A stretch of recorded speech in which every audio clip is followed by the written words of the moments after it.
What's going on, fellow A-Plussers? It's your host, Adam Perez, back once again with a brand new episode of A-Plus Hero Report, your stop for your Marvel, DC television, and movie news, streaming live for you guys today over on our YouTube page, as well as Facebook and Twitch for you fellow gamers out there. So thank you very much, everybody, for certainly joining us here. Happy Halloween Eve, ladies and gentlemen. I hope everybody's certainly ready to go ahead and get their costumes ready, go out and get some candy for the weekend if you haven't already done your Halloween trick-or-treating as of yet. Definitely go ahead and collect as much candy as you possibly can. So hello, everybody. Thank you for everybody certainly joining us here today. Is a beautiful Sunday morning here in good old Fort Worth, Texas today, and we've got an amazing group of topics that we're going to be getting into for you guys today, as it seems as though when it comes to Warner Brothers Discovery, they have finally landed their CEO for DC Films, or co-CEOs. We're definitely going to talk about that a little bit. Good old Henry Cavill is certainly back as Superman. We certainly dive into his return as well. And then, of course, we got some great MCU, Marvel Studios topics for you guys today, whether it's Vision in the works for his own television series, or even diving into some secret Star Wars movies, Stuart. We definitely have a stacked deck for you guys in regards to some amazing topics. But before we get into those, of course, we're getting to you guys' honorable mentions, and then at the end of the episode, live viewer questions. So happy Sunday, everybody. We got good old Stuart Branscombe certainly joining us here today. It's good to see you, buddy. How you been, man? I'm loving the costume. I'm so glad you decided to dress up for Halloween here for today's episode. Heck yeah, felt like the right occasion. I was mentioning to you earlier, but I'm going to mention to everyone here, I actually got to dress up this way for work yesterday. Unfortunately, not a single person recognized me as Captain Marvel. I mean, I'm not too surprised because it's not like Super Sentai is super well known everywhere, but I was hoping like just at least one guest would have been like, oh, hey, you're Captain Marvelous. But, still a lot of fun. Everyone got that I was a pirate, so, still worked. Actually, that's a lie. There was one coworker that thought I was trying to be a founding father, and I'm like, what? No. Like anything, it's like the opposite. I'm like a rebel. You're George Washington. Is that what they were going for? Yeah, or just a founding father in general, like not necessarily George Washington specifically, but it was like not quite, but interesting guess. Jericho says my microphone sounds like I'm underwater. Do I sound like I'm underwater? Well, it sounds a little more, just like a slight more echoey than it usually is. Oh, interesting. Let me I wouldn't say underwater. Let me try. Oh, you know why? Here we go. Can you hear me now? Is that better? Yeah. Now it sounds normal. It was sorry about that, guys. Thank you, Jericho, for bringing that up. Usually StreamYard saves my settings for my microphone, so it was kind of odd that it switched it. It did the webcam microphone on that one. So okay. Thank you, Jericho. I was like, I sound like a fish underwater. Okay, thank you. All right, guys. Well, listen, I love the costume, Stuart. Damn them if anybody thought you were Captain Hook this past weekend. So I'm thrilled that you decided to dress up, man. I'm so bummed. I feel like I'm underdressed for the occasion today. It's all right. You're dressed as a podcast host, so it's perfect. I'm dressed as a Star Wars fan. Maybe I should just grab my like bed sheets and just try to pretend I was wearing like a Jedi cloak again or something, Oh, for sure. Yeah, might just do that next year. But guys, thank you so much for certainly joining us. Listen, if you guys have any plans for Halloween, please certainly let us know. If you're dressing up as anybody in particular, please go ahead and let us know in the live chat or the comment section box below. And speaking of the live chat, I feel like we haven't done this in a minute, but I'm gonna give some shout outs to everybody here. Good old Jack Daniels, because wherever he's at, it is 5 o'clock somewhere. Good old Francois certainly in the house with us. We got Chris certainly joining us today. Good old Matthew in the house as well. The most talented man alive is certainly here with us today as well. Good old Michael Rhymes. Good old Jericho certainly coming through. Carter Matthews, what's up, buddy? Good to see you in here. Miss Nicole Robertson is certainly joining us today. We got Horarito Montoya. I'm just going to call you Montoya. I'm sorry if I butchered your name, sir. Good to see you in here, Montoya. Adrian certainly in the house. We got Dino Knights Fight for Your Right. Hey, Daddy. Hey, man, I don't know what's going on here today.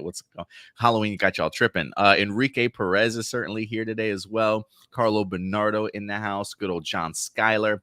We got Power Rangers Legacy joining us. along with Jackson Peterson in the house. Morgan Hutchinson certainly coming through, along with Abase. Listen, guys, if you guys are stopping by, and especially in the live chat and making your faces known, hit that like button before you guys depart if you're here just for a quick shout out. Good old Roberto in the house as well. A fellow Stewart is certainly joining us here today, followed by Kurt Marino, Alexander Rosario, good old Ram Jam certainly in the house. And of course, we already given shout outs to a good old Jericho and Dino Knights. Will you be dressing up as a guy under the blanket like 2020? He says, I'm dressing up as myself. That's a great costume you got there, Dino Knights. I don't know. I don't know what we're going to be dressing up as. I feel like Halloween just kind of crept up on me and the girlfriend relatively quickly. We had plans for doing like a big family Halloween costume thing together. Like I think we were even suggesting like Ghostbusters. Like I would be a Ghostbuster, she would be Sigourney Weaver's character from the first Ghostbusters, you know, when she's in the nightgown and like the crazy hair because she's been possessed and stuff. She was gonna do that. And then we were gonna have Noah as either Slimer or the Stay Puft Marshmallow Man. that's what the plan was. But before we knew it, before we knew it, we looked up and I was like, oh shit, it's Halloween. We haven't even gotten any costumes, no ectoplasm, no packs or nothing, man. I didn't pick it up, unfortunately. But maybe next year we'll definitely do something, because I know the girlfriend's a big Halloween fan. Is Halloween your favorite holiday, Stuart, or what's your favorite holiday? I'd say Halloween. Yeah. Last year we did a Super Mario thing. I was Princess Peach. My roommates were, my girlfriend was Mario. My roommate was Luigi. So yeah, I love it. Like it was a gender reverse Super Mario. I dig it, man. I dig it. I didn't do a gender reverse Super Mario, but like maybe 4 or 5 years ago at work, me and my boy Arlen, we dressed up as Luigi and Mario and Luigi. I shaved off all my beard. I kept my thick mustache, and nobody believed my mustache was real. They thought it was fake. I'm like, no, this is my mustache, guys. Nice. Yeah. All right, guys. Well, thank you so much for joining us, everybody, here on this wonderful Sunday afternoon, wherever you guys are certainly at. Getting ready for some football today as well. It should be a pretty great weekend. But Stuart, before we get into our main topics, I think you know what time it is. It is time for some honorable mentions for us today. Some topics that didn't necessarily quite make the cut, but felt you deserved to know about it. So, Stuart, you got any honorable mentions for us today? Yeah, just one, and it's a bizarre one. So I think I mentioned this a while ago after I had seen Watchmen for the first time, and that's that I've always been curious what Alan Moore would think of it, because I know that Alan Moore wasn't a fan of the Zack Snyder's Watchmen movie, and I know he absolutely hated the Wachowskis. Oh crap! What's that movie called? V for Vendetta. But I had been curious. Like I feel like, to me, the Watchmen HBO show did the best job at actually feeling like a direct connection to the comic book. Even though Alan Moore had nothing to do with it, it felt very much like if Alan Moore were to dip his toe into television, that's what it would look like. So This whole time, I've really wanted to hear his thoughts on it. Well, he gave his thoughts of how he's never watched it and he never plans to watch it. And it's funny because it's like a lot of people are talking about this article, like they're trying to say, oh, Alan Moore, harshly digs at the Watchmen TV show, basically. And I'm like, oh man, I got to see this. So I read it, and really the vibe I kind of get from like his interview, basically, where he just completely bashes the writers of the show for basically reaching out to him and asking whether or not he would want to be a part of it. He's like, oh, how dare they? I'm embarrassed that even exists. And just the more he goes on about it, it really sounds like he hates himself more than any of that. Like he sounds like Rick Sanchez is the best way to put it. If you ever watch Rick and Morty, you know exactly what I'm talking about. And that's kind of like the vibe I get. Like I kind of went from when I started the article thinking, what a dick, to I'm honestly kind of concerned for him. Like I do kind of feel bad for him at this moment. So, I'm just going to say this. I don't think he watches our show. I'd be very, very surprised. Alan Moore? Yeah, he definitely doesn't. But if somehow this clip reaches out to him, I just want to say, Alan Moore, if you need help out there is help for you. And if We you love are you. ever interested in explaining yourself a little bit further, I would love to have you on the show. We would love to interview you and pick your brain a little bit. So just consider this honorable mention a invitation, basically. Yeah, man. I love the Watchmen series. I think there's a reason. I believe it might have gotten nominated for some Emmys, if I'm not mistaken. Damon Lindelof, who I'm a really big fan of, he used to be the writer for Lost and so many other great television shows and movies. But I thought he really tackled the Watchmen series pretty well. I mean, I thought he did a pretty good job of like creating a world pretty distant from the comic books. At least I should say, like timeline wise. I can't remember how much time had passed since the events of the Watchmen movie when it comes to the series itself. But I felt like he separated himself with enough distance and time to not tread too much on the work of Alan Moore. And I even felt like Damon Lindelof knew that it may not even be that well received from Alan Moore, because I can't remember if in like past articles I had read that he either attempted to reach out to Alan one time but didn't hear anything back, or he just already knew like the mindset of Alan Moore about the idea of anybody really dealing with any of his work, it feels like. So Alan Moore has definitely been super protective of his particular properties, but I would think somebody would be a little bit more open in regards to how other people treat your properties. Like if they were terrible, if it was like absolutely trash content that people were putting out, I would really understand. But it almost feels like he's either never even bothered to watch this stuff, which I believe he's mentioned, but he already has such a harsh, like it's not even like a gentle way of saying, I'm not a big fan. Like he just has such a harsh way of dismissing any content that's built off of what he created, sort of thing. And it just feels like a really terrible mindset for him to certainly have. And I wish he would take a step back and either see how he's explaining things or talk to these people about how they are, working around his particular content. Because if you ask me, I thought the Watchmen series was great. I thought they handled it very much with kid gloves in a very respectful sense of what Alan Moore's kind of created. So it always takes me aback when Alan Moore expresses himself that way. Yeah. It's pretty startling. But yeah, guys, if you've read some of Alan Moore's stuff or his comments about either the Watchmen movie or even the Damon Lindelof HBO Max series, let us know your thoughts in regards to that. Let's see here. We got good old Dattila in the house as well. And L'Oreal certainly joining us today. Good old Blossom in the house today. Let's see here. What other honorable mentions do we got, Stuart? One thing that really jumped out at me yesterday, kind of last minute, it probably actually would have made the cut to certainly talk about, but we had already picked our 6 topics to discuss. But The Witcher season 4, Stuart, is getting some changes. This is a poster for season 3 because we are expected to get a Witcher season 3 next year. But when it comes to Witcher season 4, looking out into the distant future here, they have been reporting that Henry Cavill is not returning for The Witcher season 4. No, the show is not going anywhere. The show will in fact continue, but Henry Cavill is not reprising his role as Geralt of Rivia. Instead, that role has now been recast, Stuart. They were pretty quick about it, or I'm assuming they knew about this ahead of time, and they wind up recasting for the role of Geralt of Rivia, and that is going to now go from Henry Cavill to Liam Hemsworth, Stuart. Liam Hemsworth.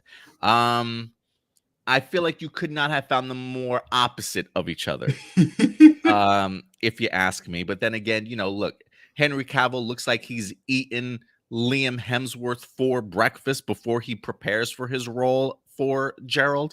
So to kind of go from somebody like Henry Cavill's performance to Liam Hemsworth, again, not taking anything away from Liam's acting chops, it'll be interesting to see how he embraces this character. But I just feel like this is going to be almost night and day, to the point of like almost shocking the audiences when we go into season 4. And I feel like it's maybe too far of a separation. But again, I don't know what Liam is going to bring to it. The only thing that I know is I've loved Henry Cavill in this. I know how much he's loved the video game. Like, he's a true fan of the franchise itself. He understands these characters. And again, I don't know what Liam Hemsworth's involvement in The Witcher certainly is. How much does he know? Or is he just an actor that's coming on board because it's a great opportunity and role for him? You know what I mean? So I don't know. I'm a little bit hesitant about this news. We won't know until season 4. So at least we've got one great season left with Henry Cavill. But after that, Stuart, I think it's up in the air as to whether or not The Witcher continues on strong with Liam Hemsworth at the forefront. What are your thoughts, though? Yeah, if Liam turns out to not be as big of a nerd as Henry Cavill, I'm going to be a little bit disappointed. But honestly, I think overall, I'm surprised that they had Henry Cavill on for this long because, you know, with it being a TV show and him being like a movie actor, it's very rare that you see them like leading a show for that long. So I'm glad we had a good a good 2 seasons. We'll see how season 3 goes, but we definitely had a good 2-season run with him. I'm really looking forward to seeing how he does with his very last season. And I definitely wish Henry Cavill luck with his future coming projects. And at least it's not like an out of nowhere thing. Like the fact that they were able to announce immediately who's replacing him kind of gives me the idea that this is something that's actually been planned for a little bit now. So it's too bad, but it is what it is. Yeah, we'll see how it turns out, but definitely some breaking news like Saturday evening, it felt like. Or maybe that was Friday evening. What else we got? So we got Liam, the better actor. He might be. I mean, he might be. I'm trying to think of what else I might have seen Liam in. I mean, I enjoy Henry Cavill's performance. I mean, I don't know, I don't know when it comes to the Gerald character, how much emotion you need from Henry Cavill for it, but I think if anybody would know, it would definitely be Henry. But yeah, we'll see how Liam Hemsworth. Again, it's not necessarily his acting chops that worry me. I think it's just like visually the difference between him and Henry, I think might just be stunning for some people. You know what I mean? Just like, ooh, kind of take them out a little bit, but we'll see. Glass Onion did in fact drop a brand new poster, at least for us today or this past week. This is the Knives Out sequel. It is set to be on Netflix December 23rd, but you will at least get a 1-week release in theaters for Glass Onion, and that is going to be dropping November 23rd, so around Thanksgiving for you guys. So you will get Glass Onion in theaters for 1 week only, and then after that it will be on Netflix beginning December 23rd. I'm probably going to go to the theaters to check this out though first. Looks like a bunch of rich people are going to have their vacation ruined. Oh, why is that? Just looking at the poster, because they all look like they're a bunch of rich people on vacation, and knowing that it's a murder mystery, it's like, oh, I guess they're gonna have their vacation ruined. Yeah, and just something I wanted to point out. Yes, it is a Captain Marvelous jacket, and I wish at least someone at work yesterday when I was wearing this noticed. It's all right, Stuart. We love you for it, man. We appreciate your nerdiness when it comes to Super Sentai. So thank you, man. I also do find it weird. Okay, so it sometimes tells us like who's messaging us from Facebook, but then other times it just I think that was Indy. Oh, okay. For some reason, weird, though, that it does it is weird. I don't know why I did that, because even for L'Oreal, it didn't do that. So yeah. Other honorable mentions here. The reason why I'm bringing up The Walking Dead here, because the world does need good old Rick Grimes again. But this week, while it's going to be a Michonne and Rick Grimes movie or series, they did reveal that the actress that plays Michonne, Denai Gurira, she's actually going to be writing this spinoff for these two. I'm not too familiar with her writing credits. I believe somebody in the comments section, I believe a gentleman by the name of Mark Travers on our Facebook page, says that she does have some experience as a playwright. But I haven't really seen any of her other stuff, so I don't know exactly how good Denai is when it comes to writing. But the one thing that I said in my post when we posted this is I said, considering how well she knows this franchise along with these characters, and she's had the amazing opportunity to work against Andrew Lincoln for such a long time with these two characters and really grow a bond and chemistry. I'm actually eager to see her kind of take a crack at writing in this particular world. Denai Gurira, who plays Michonne will in fact be writing this particular Walking Dead spinoff, and I find it kind of fitting, Stuart, for the two of them. You know. Yeah, that's really cool because she's been around since season 3. So if anyone really knows the world of The Walking Dead, I definitely think she does. Yeah, like you, I haven't seen anything she's written. On IMDb, she's credited for writing an episode of Americana, Okay. but I haven't seen that, so I have no idea. Okay, awesome. So yeah, good luck to her. I certainly hope it turns out well. I'm really eager for it because I want to see the two of them certainly return. So I am eager to see how that turns out. And then two last things real quick. Ant-Man and the Wasp this week, Stuart, dropped a trailer for Quantum Mania.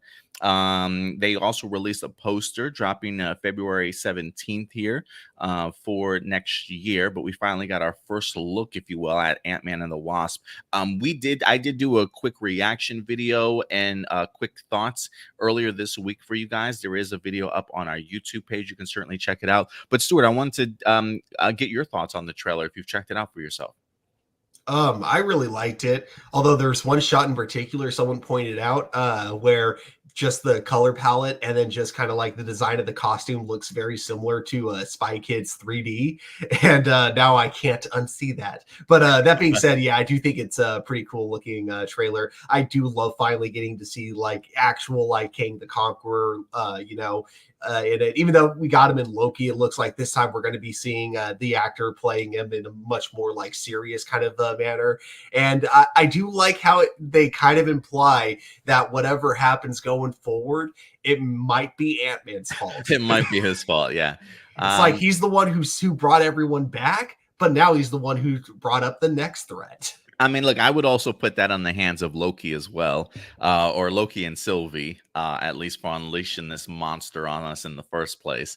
But yeah, like for me, I really appreciated seeing this other variant of Jonathan Majors as Kang. There's a part of me that hopes that we get to see more variants of Kang throughout the MCU as we push forward towards something like Secret Wars. But I am curious if this is, if this is his ultimate form. You know what I mean? It would be pretty cool to kind of see how they pull this off. And I was actually a really big fan of seeing Cassie in here, Scott Lang's daughter, as she looks like she definitely gets a ton of screen time in here. Looks like they're certainly pushing her to be sort of the next superhero in stature that she becomes in the Young Avengers team, if I'm not mistaken. So I feel like there's a lot on the line in this movie, Stuart, when I watch this trailer. Like, I don't necessarily know if everybody's making it out of here alive. I don't know if that's crazy for me to say or not.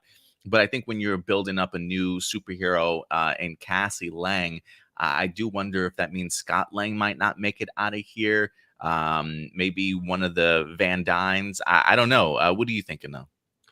Dude, if that happens, that would be incredibly interesting because like the first two Ant-Man movies are kind of like the movies without too many consequences. They've always been just those fun filler MCU movies. So if they went from that to like now it gets real because now characters are dying, then I applaud them for taking a risk like that.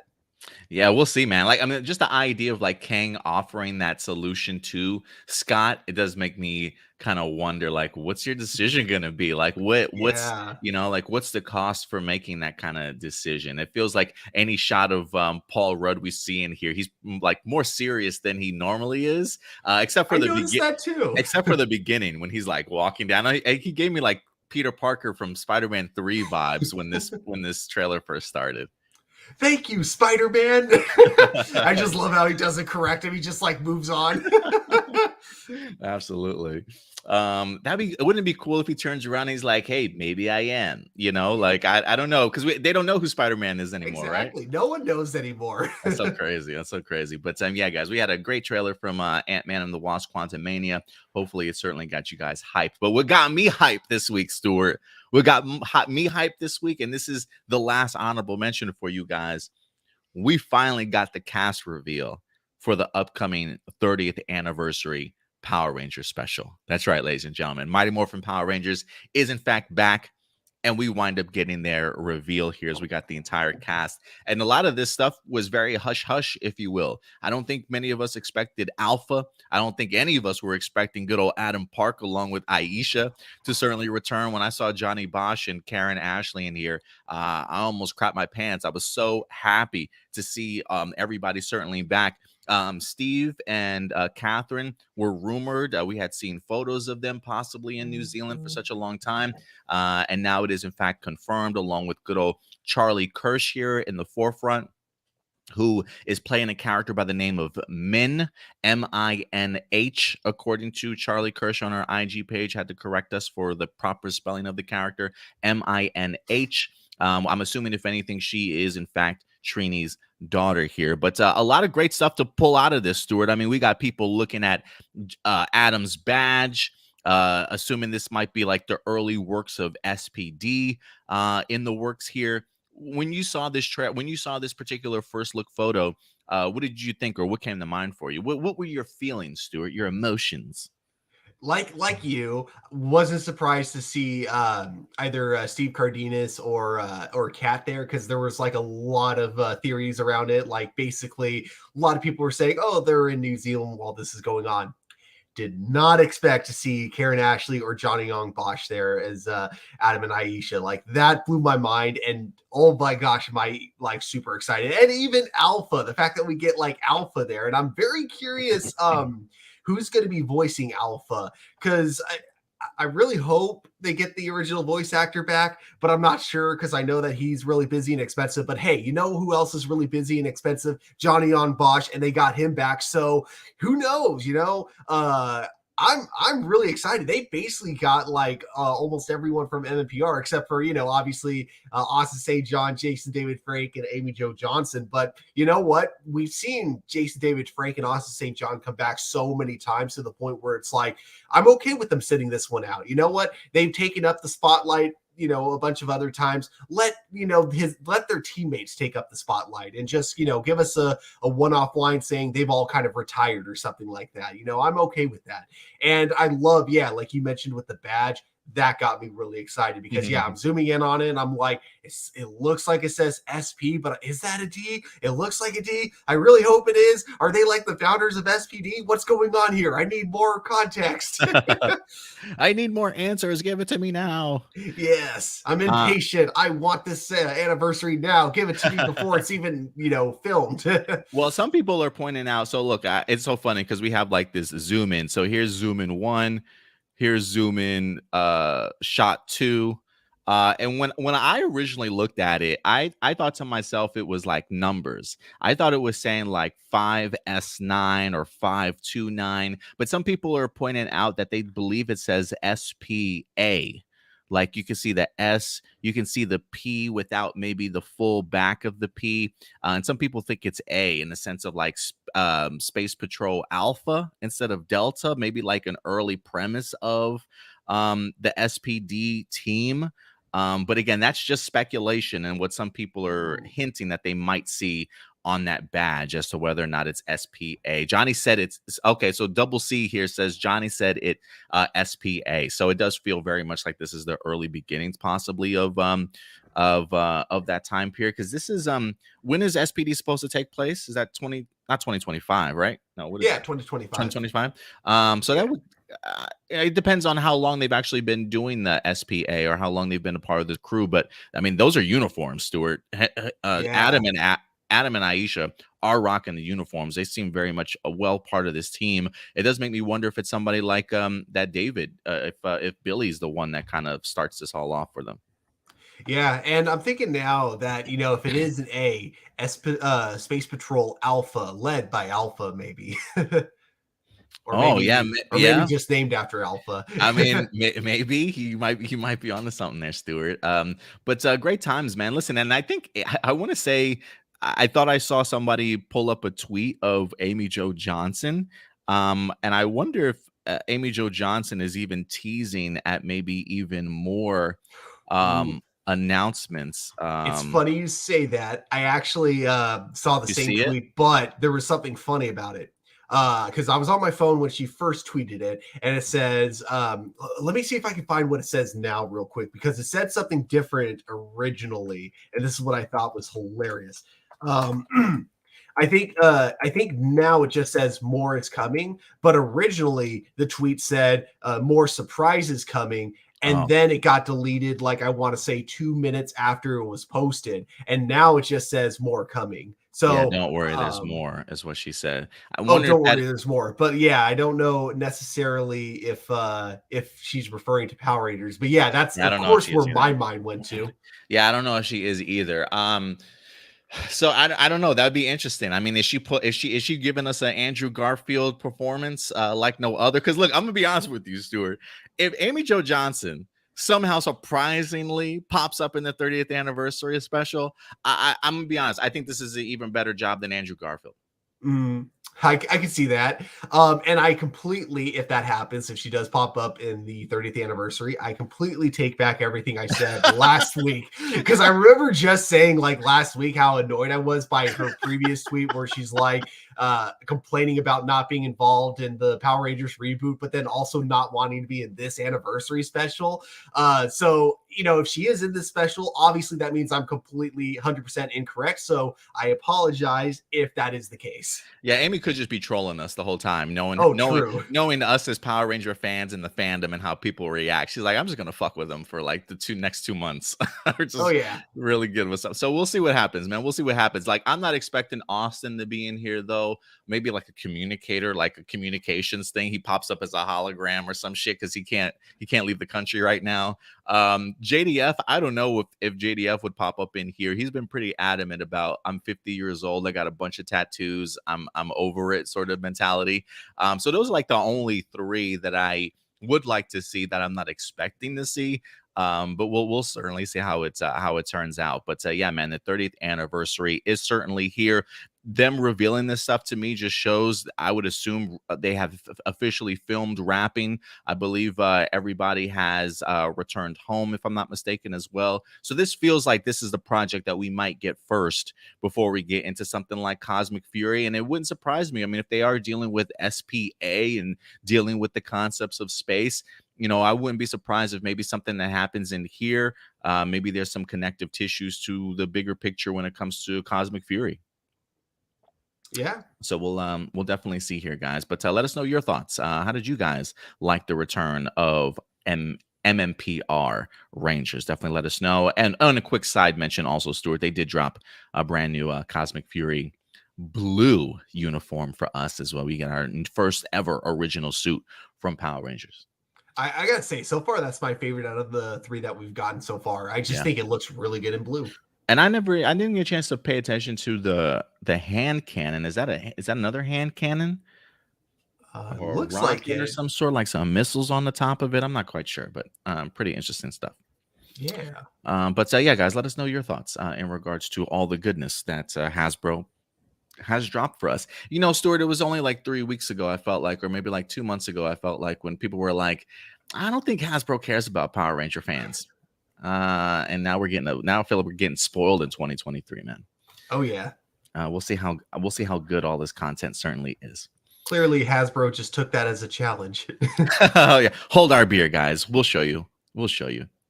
I'm assuming this is Indy. Don't ever disrespect Amy.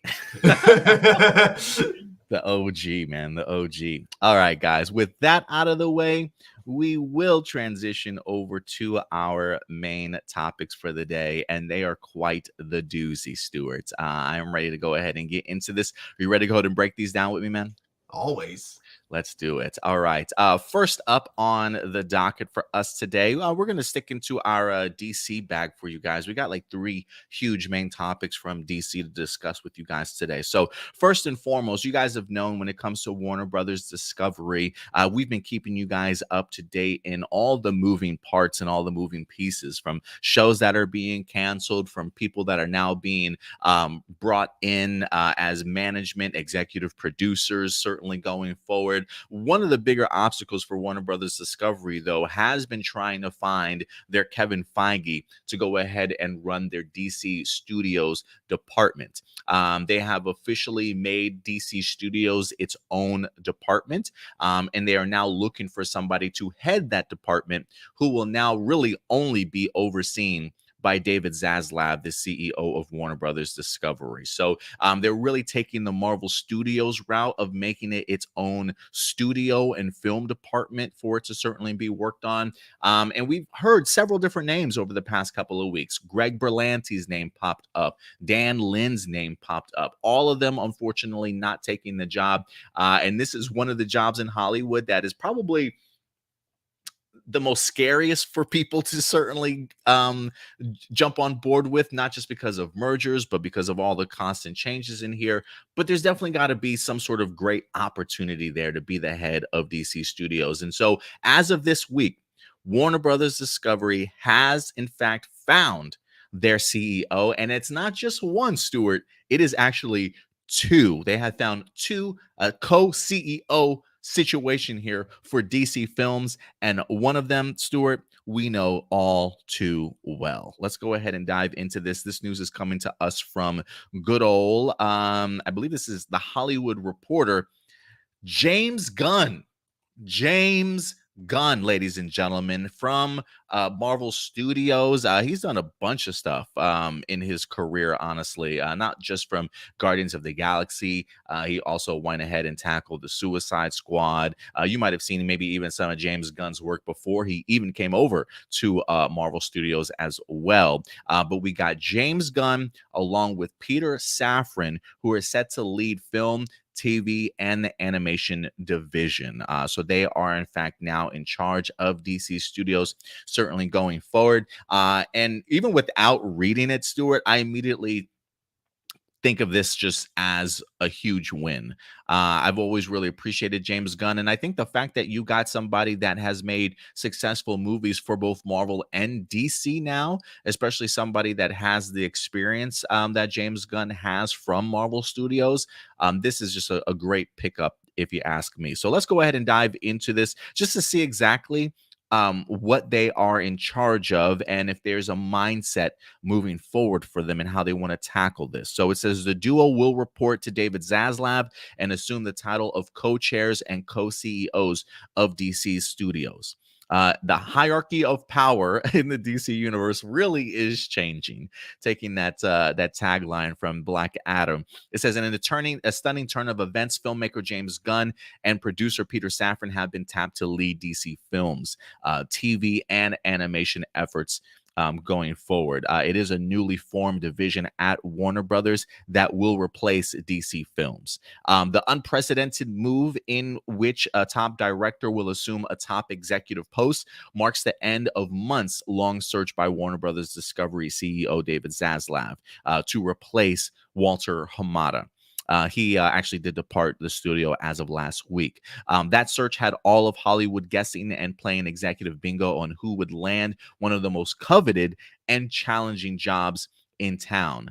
It says Gunn will focus on the creative side of things, while Safran will focus on the business and production side of things. And Stuart, before I move even further, I think Lucasfilm and Disney, or at least Lucasfilm, should take a great look at how DC Studios is doing this, because while there has been a lot of pushback about Kathleen Kennedy, while I appreciate her as a producer, it's really the creative side that kind of worries me. So the fact that they're getting somebody like James Gunn who will focus on the creative side of DC Studios, while Safran will focus on the business and production side, I think it's gold.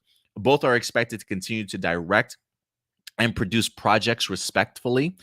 They will report directly to Zaslav and work closely with Warner Films bosses Michael DeLuca and Pamela Abdi, who have been doing great work so far in regards to holding those positions while a new CEO is found. Sources say that the deal runs for 4 years and Gunn will be exclusive to DC. I believe we already know that when it comes to Marvel Studios, his last films for Marvel is the holiday special for Guardians of the Galaxy dropping this year, along with Guardians 3. After that, he is exclusive to DC. The goal is for them not to just be producers, but to truly function as executives, even as Gunn will occasionally hone a movie.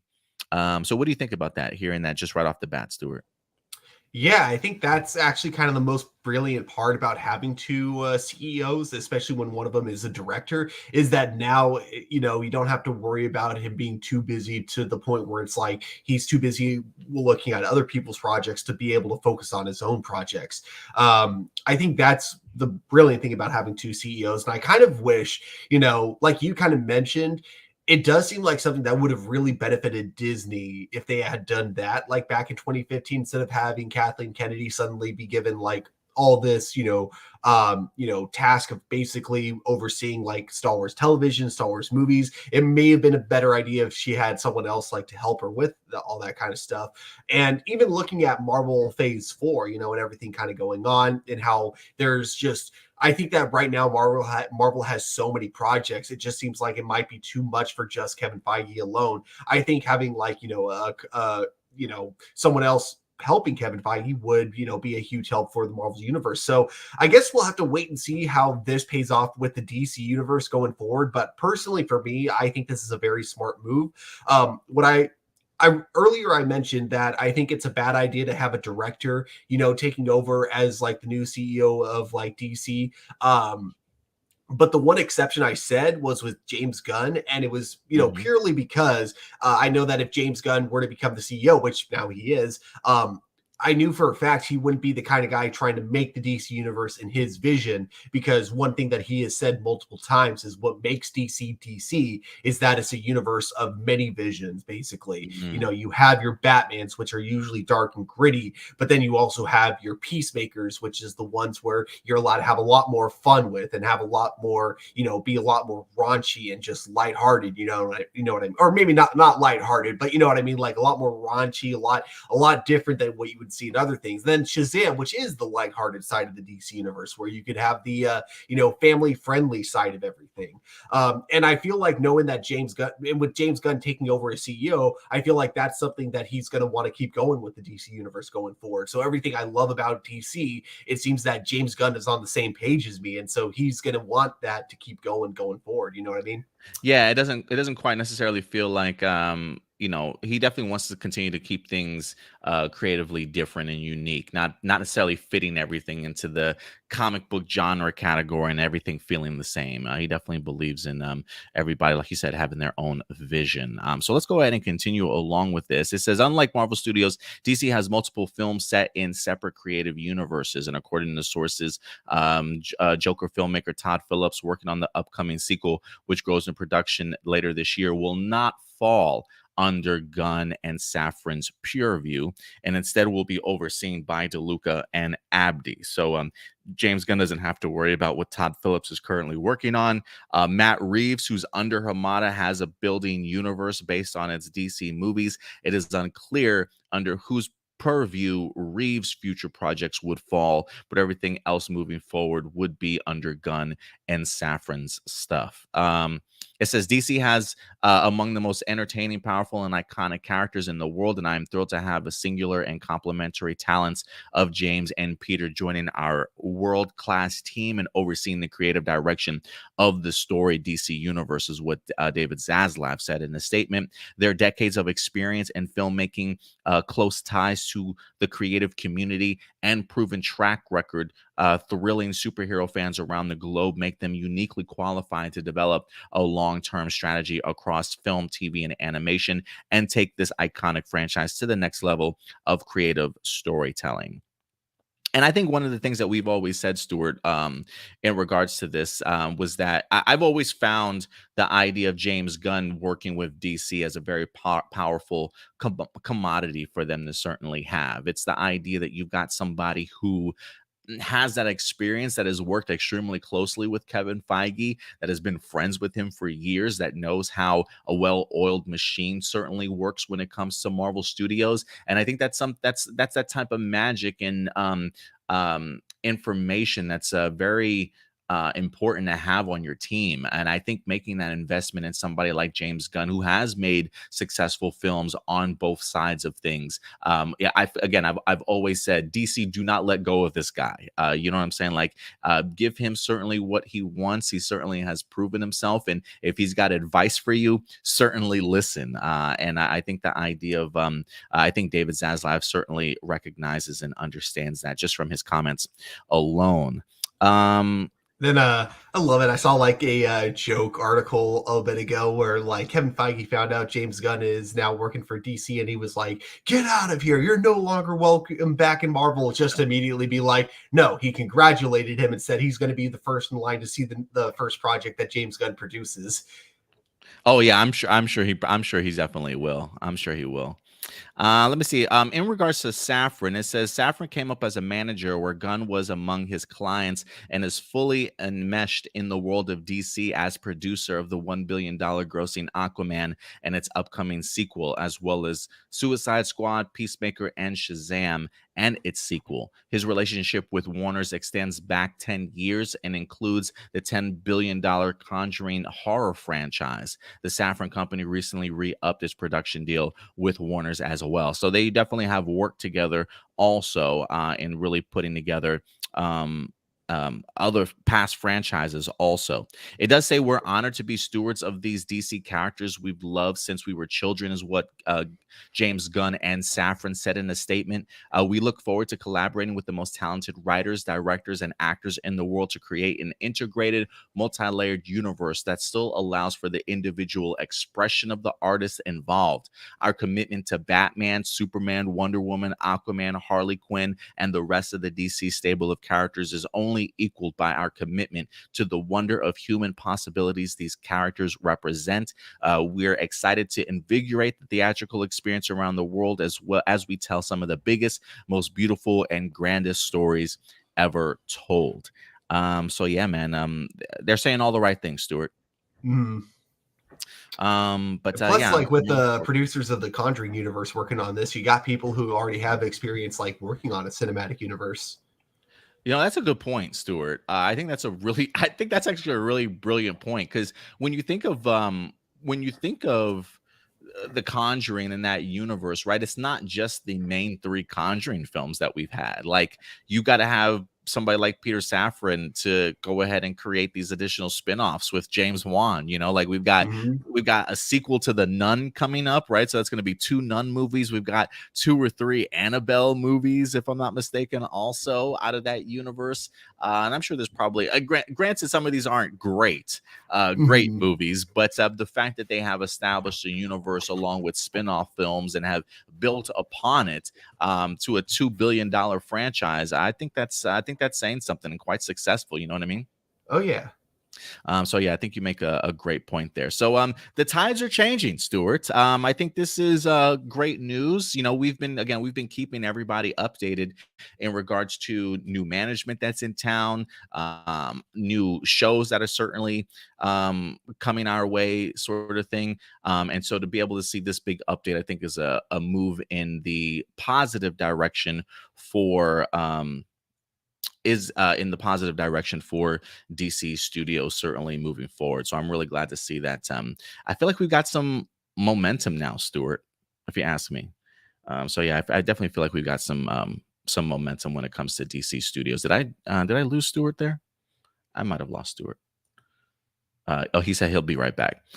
So yeah, guys, definitely go ahead and let us know your thoughts. Again, these are just simply our honorable mentions. Excuse me, this is just simply our thoughts. At the end of the day, we definitely want to go ahead and know your guys' opinion in regards to this. But this is a big win for me. Oh, Indy says you guys are at work on TV at work. Don't get me in trouble. Don't worry. We won't dish out on your secrets, Indy. No, I'm just kidding. No blackmail here. But no, I think this is a great move, man. Honestly, for James Gunn, I think this is perfect for him. I love the fact that Kevin Feige is so incredibly supportive of this man. Also, kind of joking about the idea, like, hey, he's still got some work here to do at Marvel before he goes over to DC. But I did even read an article somewhere that was teasing, like, is James Gunn gonna give us Marvel versus DC?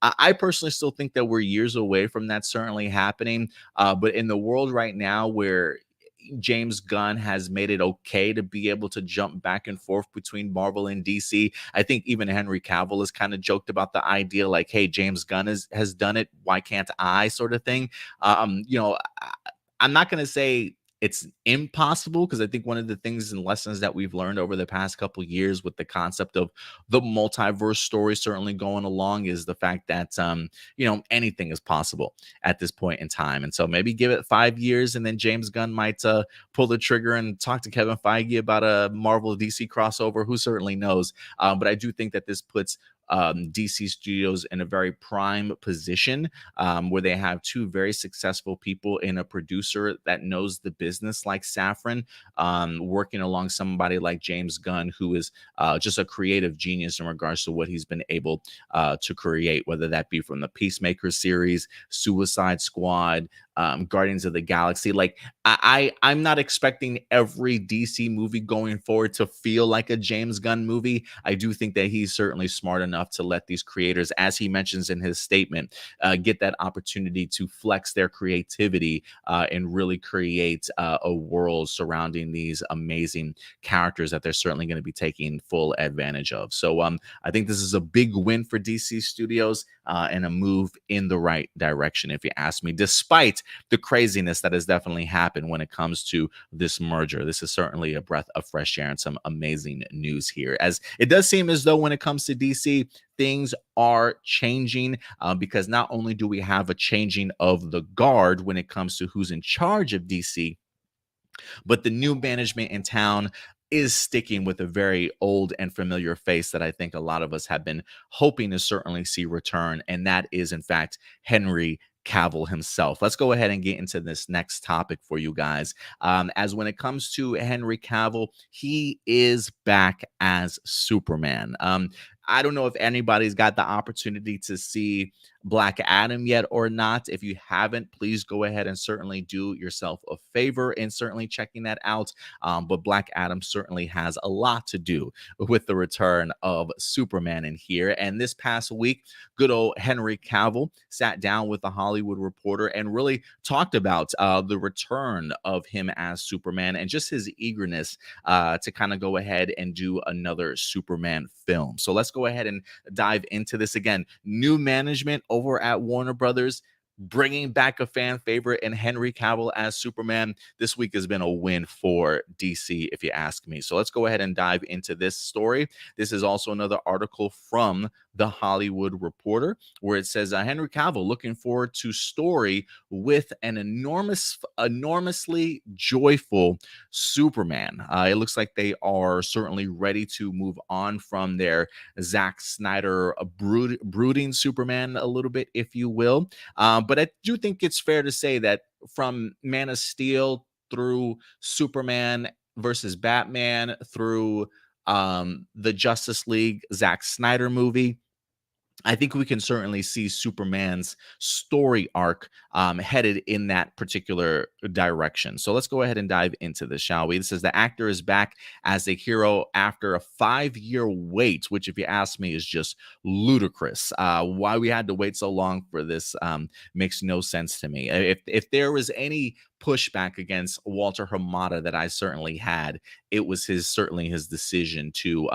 just be stubborn about bringing Henry Cavill back or having any plans for him. But times are changing. It says Henry Cavill says he never gave up hope that he would play Superman again someday, yet even he was surprised how emotional the experience was when he finally put the cape back on. It says Cavill was working a 6 days a week on The Witcher when a deal came together for him to appear in one scene in Black Adam. He called he was talking to MTV's John Horowitz about this. He had to get permission from the Witcher team, but as the actor recalled, it was so top secret we couldn't tell them what it certainly even was. So even the people for the Witcher didn't even know what Henry Cavill was certainly doing behind the scenes. When he arrived at Warner Brothers studio in the UK for the shoot, he put on a suit that he chose because of its emotional resonance. The costume he wore in 2013's Man of Steel, his first outing as the hero. He says, I chose that one in particular because of the nostalgia attached to the suit. He says, it was incredibly important to me to be standing there and enjoying that moment. This is one of the top moments in my career. It feels great to have that opportunity to wear it again. I mean, just to hear him boast about just the emotional attachment that this man has to the character in here, and going and donning his suits, the fact that him being Superman is one of his top moments in his career, sort of thing. You're telling me that's not the guy you want to bring back as Superman to go ahead and reprise his role? It's ridiculous, but he's back. He is finally back. And the one thing that I will say when it comes to this, especially for his appearance in the Black Adam movie, one, I didn't even realize or recognize the fact that that was his suit, the same suit from Man of Steel. And I think it has everything to do with maybe like just the filter that maybe Zack Snyder kind of used on Man of Steel to make things feel a little bit more grainy and a little bit darker, if you will, not really allowing for those bold, bright colors of Superman's costume to really come to the forefront. So when I see the costume in Black Adam, I'm sitting there thinking to myself, oh, that looks like that's a new suit, just brighter. But no, apparently it's the original suits. So it does make me wonder if they just took off that Zack Snyder filter for it and just really allowed it to have those vibrant colors. Because when you see the costume for the first time, man, it just punches you in the face before it reveals Henry Cavill's face. But it was a fantastic moment for me and even the girlfriend. I've never heard my girlfriend squeal in a movie before, but we both squealed together. We were just that thrilled to certainly see him come back. On Monday, he confirmed that he will indeed play Superman in future DC installments, saying in a video posted to social media that what the audiences saw in Black Adam was just a small taste of things to come. So he's definitely planning on returning. Henry Cavill was first cast as Superman for Man of Steel. Now that it is under new management, it says the new DC studios will be the home for Cavill's future Superman outings. Cavill said he was very excited about Gunn's hiring and joked about rumors that he would be joining Marvel's Loki, saying that if Gunn could jump back and forth between Marvel and DC, then perhaps he could too. So he's already teasing the idea of being involved when it comes to Loki. And anything, I will say this too. I mean, we just talked about in honorable mentions. Oh, hey, Stuart, it's good to have you back, buddy. How you doing, sir? It's just funny. We were just talking about in honorable mentions Henry Cavill departing The Witcher. And having no idea really what he could potentially be leaving for. Maybe he, one of the things that I said was maybe, or was thinking to myself was maybe he's just going to be too busy as Superman going forward. But I feel like even as Superman, I think you could probably still find time to certainly do a series, unless the idea of filming for a season 4 just did not align up with his plans for Superman. Like maybe what he has planned to film for Superman might be filming the same time that season 4 was about to certainly get underway. Or maybe he does have something coming up with Marvel that he hasn't let us know about. And that's one of the reasons why he has to depart. If he wants to joke openly about the idea, hey, if James Gunn can do it, I should be able to certainly do it as well. It says sources have told The Hollywood Reporter that Warner Brothers is taking pitches from writers for a sequel to Man of Steel. Henry Cavill declined to comment when Horowitz asked if there was any news to share in terms of filmmakers or writers. He says, right now I can't share anything, but in time I'll be able to share and everyone will hear all the exciting things to come. So they are hunting for a script right now for Man of Steel 2 as well. I love this last piece here. He says Cavill responded. He says filmmaker Zack Snyder sent a video question from the set of his new film Rebel Moon, asking Cavill to reflect on their early flying scenes, and ended the video by noting, "I can't wait to work with you again." And Henry Cavill responded by thanking that director, saying, "He's a lovely man, and I am enormously appreciative for everything he's done for me. Those are formative memories of mine career-wise. It is when everything changed. I remember them fondly. Zach, if you are watching, thank you, my friend." And he says, there's such a bright future ahead of the character. I'm so excited to tell a story with an enormously joyful Superman. So yeah, Stuart, I don't know how much you heard of all of that, but you hear Henry Cavill talk openly about Zack Snyder, his vision of a storyline of Superman where he's an enormously joyful Superman, and just the idea of, you know, how secretive really him filming all of this certainly was. What are your thoughts on this? Yeah, like overall, nothing but positive vibes here. I'm really glad that he's glad to be back as Superman, because that's like kind of the main thing, is that, you know, whether or not he'd be coming back as Superman was already kind of very up in the air, not very likely to me. And the idea that he would actually be interested in coming back after how much I gotta watch my language, because apparently we're on Indies TV, so I won't use the phrase I was going to use. I'll just say, with how much Warner Brothers has just been kind of screwing him around, let's put it that way, instead of just like, you know, kind of, you know, giving him a solid idea of, or giving him like a solid like contract or anything like that. So all that being said, it is cool that like they finally were able to work something out to where like he can come back and, you know, still like enjoy playing the role of Superman. Also finding out that they're currently looking for writers for Superman 2. I got to work on a good pitch, because I think I could yeah, write get in that writing room movie. Yeah. Yeah, get in that writing room, Stuart.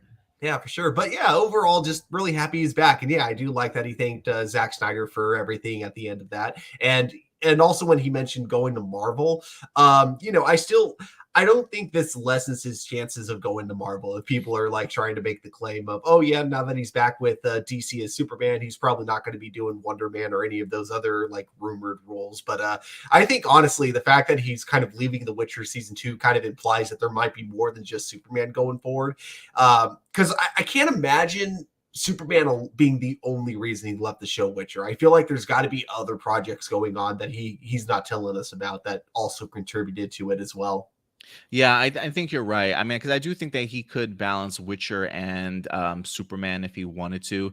Again, I guess you know, I don't know if the Witcher group would move their scheduling around to be able to film with Henry, despite him maybe being busy with Superman. But I just can't imagine him being that overly busy to not do The Witcher season 4. So I do think that it is something else. I even threw out the idea to the girlfriend the other day. It's like, you know, I remember stories of hearing Henry Cavill talk about that he was injured pretty badly in the filming for something like The Witcher. And I thought maybe he wanted, maybe a possibility is him taking a step away from doing The Witcher just to save the wear and tear on his body for something like a more Superman type of thing. You know what I mean? Maybe he doesn't want to get too physically active in every particular role that he's going to be doing moving forward. But again, that's just speculation on my part. I do think that there's something else going on here aside from Superman with his departure from The Witcher. But, you know, I think I do think there's a possibility he can still pop up in Marvel. I didn't even consider the idea of him being Wonder Man, but now that you threw out the Wonder Man thing, I'm actually really kind of intrigued. I would almost take that over somebody like Hyperion that he's been rumored as, just because I just felt like it's maybe too on the nose in regards to like, hey, we knew you played this caped hero in DC. It'd be great if you played this caped hero here in the Marvel. It's just too on the nose for me. I would want him to do something different. And Wonder Man would be pretty cool, but I don't know if that's what he's working on, but we'll see. But I'm thrilled that he's as thrilled to certainly come back to Superman. And I don't know if you saw this, Stuart, but like just hearing his levels of excitement and, you know, him talking about the idea he wanted to go ahead and wear the very first suit that he wore from Man of Steel upon his return, because it just had such an emotional reaction or connection to him. And I just was thinking to myself, like the way that this man speaks of this role, it's like, why is it taking us 5 years to get him back in here? Like, why have they been so reluctant to pull the trigger on Henry Cavill as Superman again? I don't get it. I mean, I guess the idea like, hey, you don't want to give the Restore the Snyder, you know, cut fans a win, but that's just petty if you ask me as to why you wouldn't want to do it again, you know?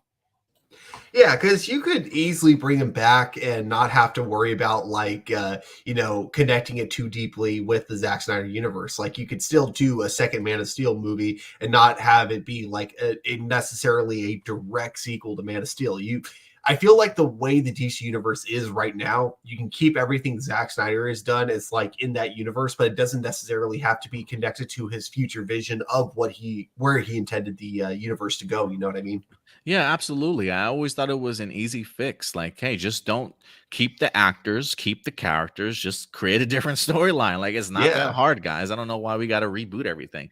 So we'll see what happens here. But yeah, two great back-to-back banger news for DC Studios. James Gunn now in control with Peter Safran, and Henry Cavill certainly coming back. All is right in the world again, Stuart. I can sleep soundly next to my cardboard cutout of Henry Cavill as Superman.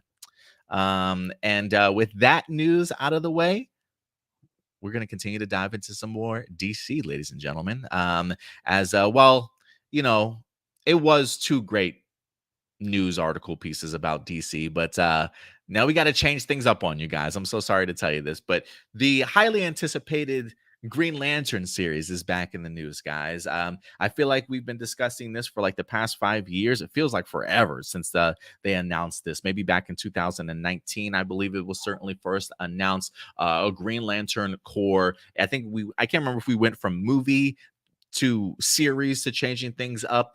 But information for the Green Lantern series has been few and far between. I believe the last update and announcement that we had gotten was some casting, if I'm not mistaken, as they were going to be bringing in Alan Scott, Guy Gardner, and other Green Lanterns as well. I believe Jessica Cruz and maybe Simon Baz, if I'm not mistaken. The story was really supposed to be Green Lanterns of like different generations, the concepts of stories taking place over certain periods of time, if you will. But nobody has really said too much about it. I think we even had some casting choices for Guy Gardner, maybe even Alan Scott himself. But it seems as though with everything that's been going on with the Warner Brothers and Discovery merger, things are also changing. And it seems as though the Green Lantern series, while not canceled, is now moving in a completely different direction. So let's go ahead and get you guys caught up as to what it is that they're going to be doing for the Green Lantern series, certainly going forward. As Stuart, if you ask me, I'm just glad that this project remains alive in some way or another, despite everything that's been going on. It sucks that we're having to start over again in regards to going back to the drawing board. But I think a lot of us have been eager to get something Green Lantern related. So let's see what they have in store. This comes to us from the Hollywood Reporter. Greg Berlanti's Green Lantern HBO Max series is being redeveloped as it winds up losing its writer. And trust me when I tell you, there's a lot more changes certainly coming on. It does say here, Green Lantern TV series is changing gears. The drama, which has been in the works since late 2019, will now focus on John Stewart, one of DC's first Black superheroes. The series from executive producer Greg Berlanti was to originally have revolved around Guy Gardner and Alan Scott, and had already cast Finn Wittrock and Jeremy Irvine as those two Green Lanterns. As part of the creative overhaul, writer and showrunner Seth Grahame-Smith has departed the series after completing scripts for a full season of 8 episodes. So they already had their scripts written and ready to go for an 8-episode show. Sources say Grahame-Smith, who signed on as writer and showrunner a year after Green Lantern was announced, chose to leave the project after weathering a number of regime changes at HBO Max with everything that's going on. Again, the difficulties of mergers definitely has changed Seth Grahame-Smith's mind in regards to working with DC. It says the decision to refocus Green Lantern arrives at a pivotal time for DC. Sources say the character of John Stewart was off the table to producers who envisioned the show as focusing on the first Green Lantern, the openly gay Al Scott and Guy Gardner, as well as a multitude of other lanterns from the comic books. Walter Hamada recent exit, a decision was made to start over and build the show around John Stewart, a character who first appeared in the early 1970s and was modeled after Sidney Poitier. And I think it's important also to bring up in here, Stuart, that when they have always been holding Hal Jordan and Jon Stewart hostage, it feels like. Like, I believe they had mentioned that they might have had bigger plans for those two characters, maybe movie-wise. If you recall, in I believe Zack Snyder's Justice League, he originally had cast a Jon Stewart Green Lantern, but I believe they even might have cut him out of the film or not even allowed him to do the reshoots when they were getting ready to go ahead and release the Zack Snyder cut, if I'm not mistaken. The fun thing about it is that he was told by DC beforehand not to use Green Lantern, but he actually did go out of his way to film it like in his own backyard. They set up a green screen and a motion capture suit and everything, so they did film a Green Lantern scene. Okay, but yeah, as soon as he showed it to DC, they were like, "Oh no, unfortunately, you can't use this." DC just ruining everything. We can't have anything nice. Let's see here. It also says it's worth noting that Green Lantern creative overhaul has nothing to do with the news this week that James Gunn and Peter Safran have been tapped to lead. So it sounds like they had already made that decision. Greg Berlanti still remains attached as well. I'm trying to see if there's any other additional news here. It says the show's budget going forward is expected to be significantly less, as HBO Max under David Zaslav's combined Warner Brothers Discovery is focusing on right sizing its various assets as part of the move to find an estimated $3 billion in cost savings. So yeah, it will be losing some of its budget, but I don't think it'll be losing too much of it. It says, as for Whitrock and Irving, neither remains signed on to Green Lantern. Sources indicate that Berlanti is eager to work with both actors when and if the project, which currently has a script to series commitment, moves forward. In spring 2020, they were cast. The show is still being fast-tracked and was to begin shooting the same year. The project is now on a slower, more HBO-like development track over at Warner Brothers Television. So yeah, it seems like we're getting some significant changes. So Stuart, let me ask you here, a smaller budget, does that worry you? And how do you feel about the idea of Jon Stewart now taking this bigger focus for this series and not Guy Gardner and Alan Scott and other Lanterns? What are your thoughts on this redeveloping?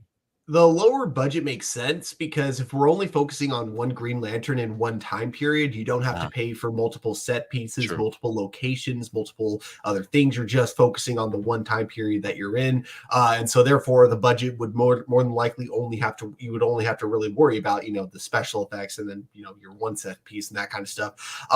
As for it being Jon Stewart, well, he's my favorite Green Lantern. So, I'm excited about this. I actually think I'm more excited about this version of a Green Lantern series than I am about what we were getting, beforehand. Not that I wasn't looking forward to it.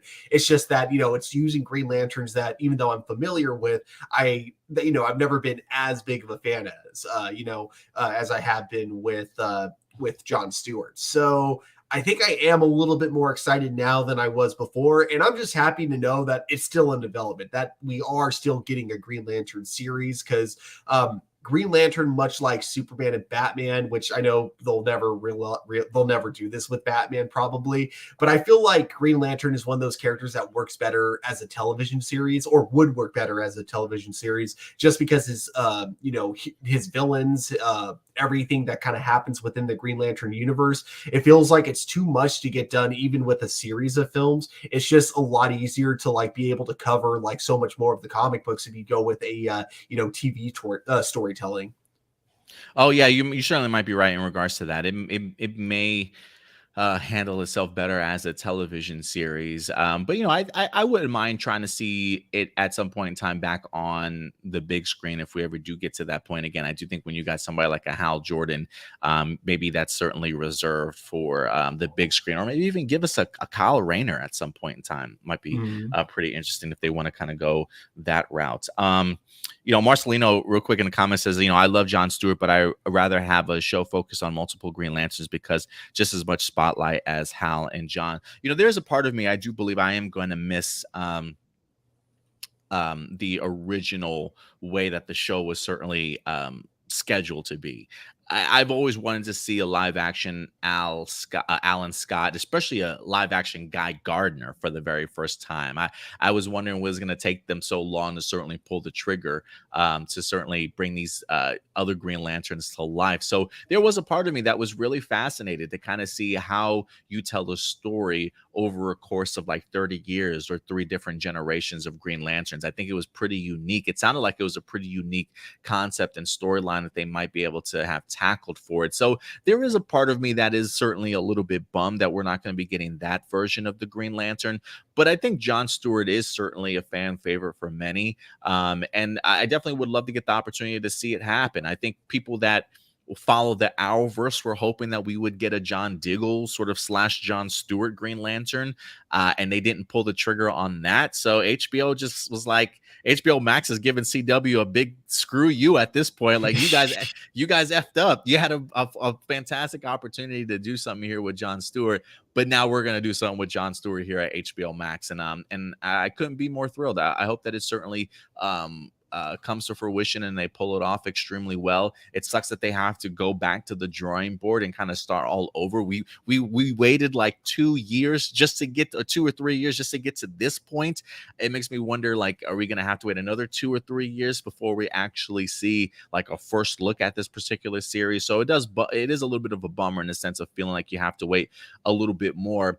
But it going to HBO Max and them having maybe a smaller budget doesn't worry me. Like, I don't immediately think, oh, this is CW budget now, you know, I'm not thinking that whatsoever. Like, when you look at HBO Max projects and original series, I mean, trust me, they definitely have a budget certainly behind them. It just may not necessarily be movie-wise budget. And again, when you, like you mentioned, when you don't have to necessarily deal with so many Green Lanterns, it probably does bring the budget of your special effects and whatever the case may be for the show down significantly. So I'm not worried about this. Again, bummed that I don't get the opportunity to see certain Green Lanterns brought to life in live action. It will happen someday. I will get my Guy Gardner, damn you.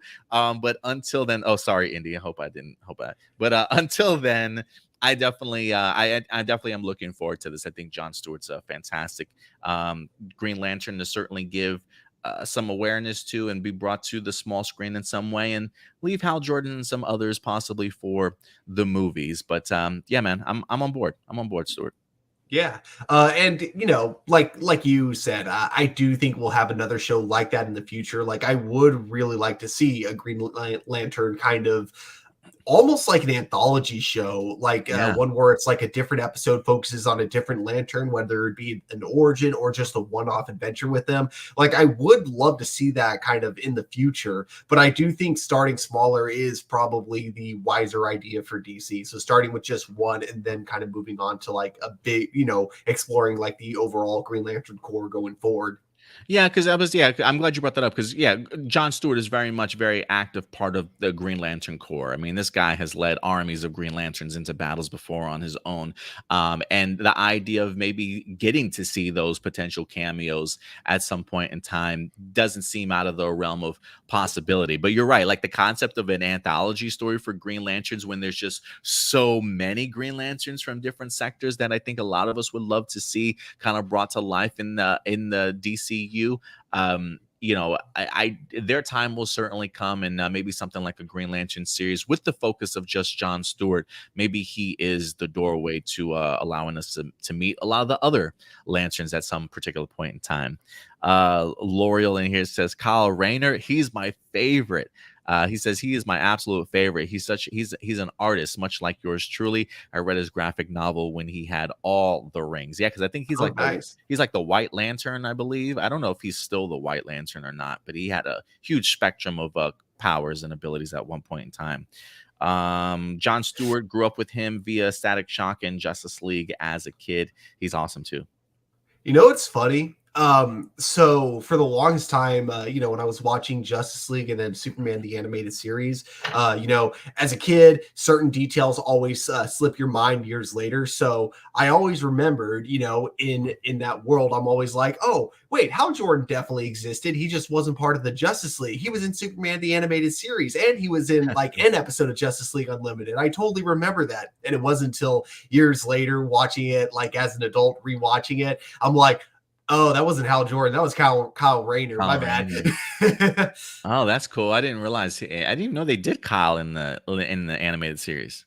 Yeah, he was the Green Lantern they introduced in Superman, the animated series. And then he had a cameo, basically, I think, in Justice League when Amazo was coming back to Earth. And he's like, Amazo took on the entire Green Lantern Corps. You guys are screwed.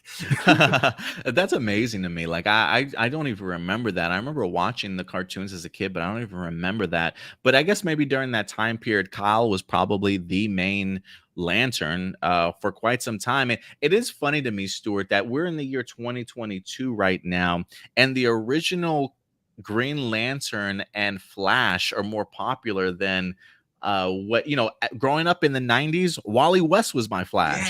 Kyle Rayner was a lot of people's Green Lantern for a long period of time after Hal Jordan turned evil and died or went down, whatever his storyline certainly was. And it's just amazing that, like, Hal Jordan is still like the most popular Green Lantern, certainly in charge. And again, Barry Allen is kind of back, and Wally West has kind of been thrusted into the we didn't really like you anyway sort of thing. We're just going to trash your character after like a decade of you being the Flash for so long. It's just amazing to see just the popularity of some characters and how they stand the test of time. You know what I mean? I think it's because of New 52. Like when they rebooted the universe and they started the Justice League all over, their decision to go back to having Barry Allen be the Flash of the Justice League and then Hal Jordan being the Green Lantern of the Justice League. I think that's what kind of like made them like currently kind of like who we think about when we think of like Green Lantern and the Flash. Yeah, it's just funny to me just how popular I felt like Kyle and Wally certainly were back in the day. Although maybe Kyle wasn't that popular. Maybe that's why they wanted to bring, I think that's what it was. I think that's why they wanted to bring Hal back also. But I do feel like Kyle's got his fair share of fans out there. And I always dug his costume also. He always had the really cool, like, I always loved his like face mask that he had. It was always so much unique compared to the other lanterns, I thought. Yeah. But great stuff when it comes to Green Lantern. But guys, listen, we want to know your thoughts. Again, these are just our A+ opinions. How do you guys feel about the redesigning of the Green Lantern series? Are you certainly still on board? How do you feel about John Stewart now being the main focus? Let us know your thoughts in the live chat or the comment section box below, and we'll definitely keep you posted as we get updates on that story moving forward. And that is all of our DC topics for today. And we're going to go ahead and take a next route into the world of Marvel. As when it comes to Marvel Studios and the MCU, there's always something in development, Stuart, for us to certainly look forward to. And it seems as though Paul Bettany himself is set to go ahead and return as the Vision. It's been a while since we've seen him. The last time we saw Vision, he was at the end of the WandaVision series, where we had Vision facing off against Vision, the white Vision against our multicolored Vision, facing off against each other at the end. I believe with white Vision just kind of flying off into the day sky and not being heard of again. I actually thought that, Stuart, watching the WandaVision series, one of the things that we talked about when we did our reviews for WandaVision was I love how the show really catapulted Paul Bettany and Elizabeth Olsen. I don't want to say to stardom, but really to the forefront of Marvel Studios and establishing these two characters in the Scarlet Witch and Vision as two very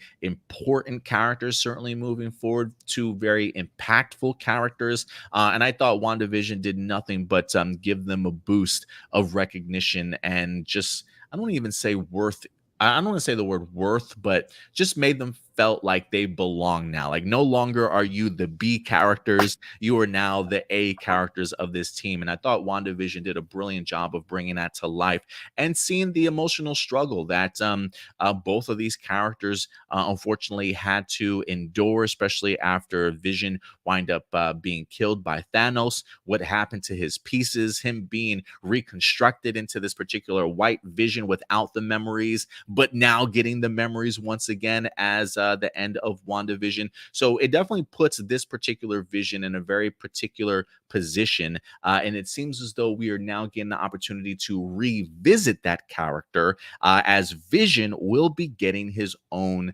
series. So let's go ahead and dive into this as this really does open up the box for a lot of things in regards to possible returns and storylines moving forward when it comes to Vision and Scarlet Witch. So this comes to us from Deadline.com, letting us know that a Vision series starring Paul Bettany is in the works at Marvel Studios for Disney+.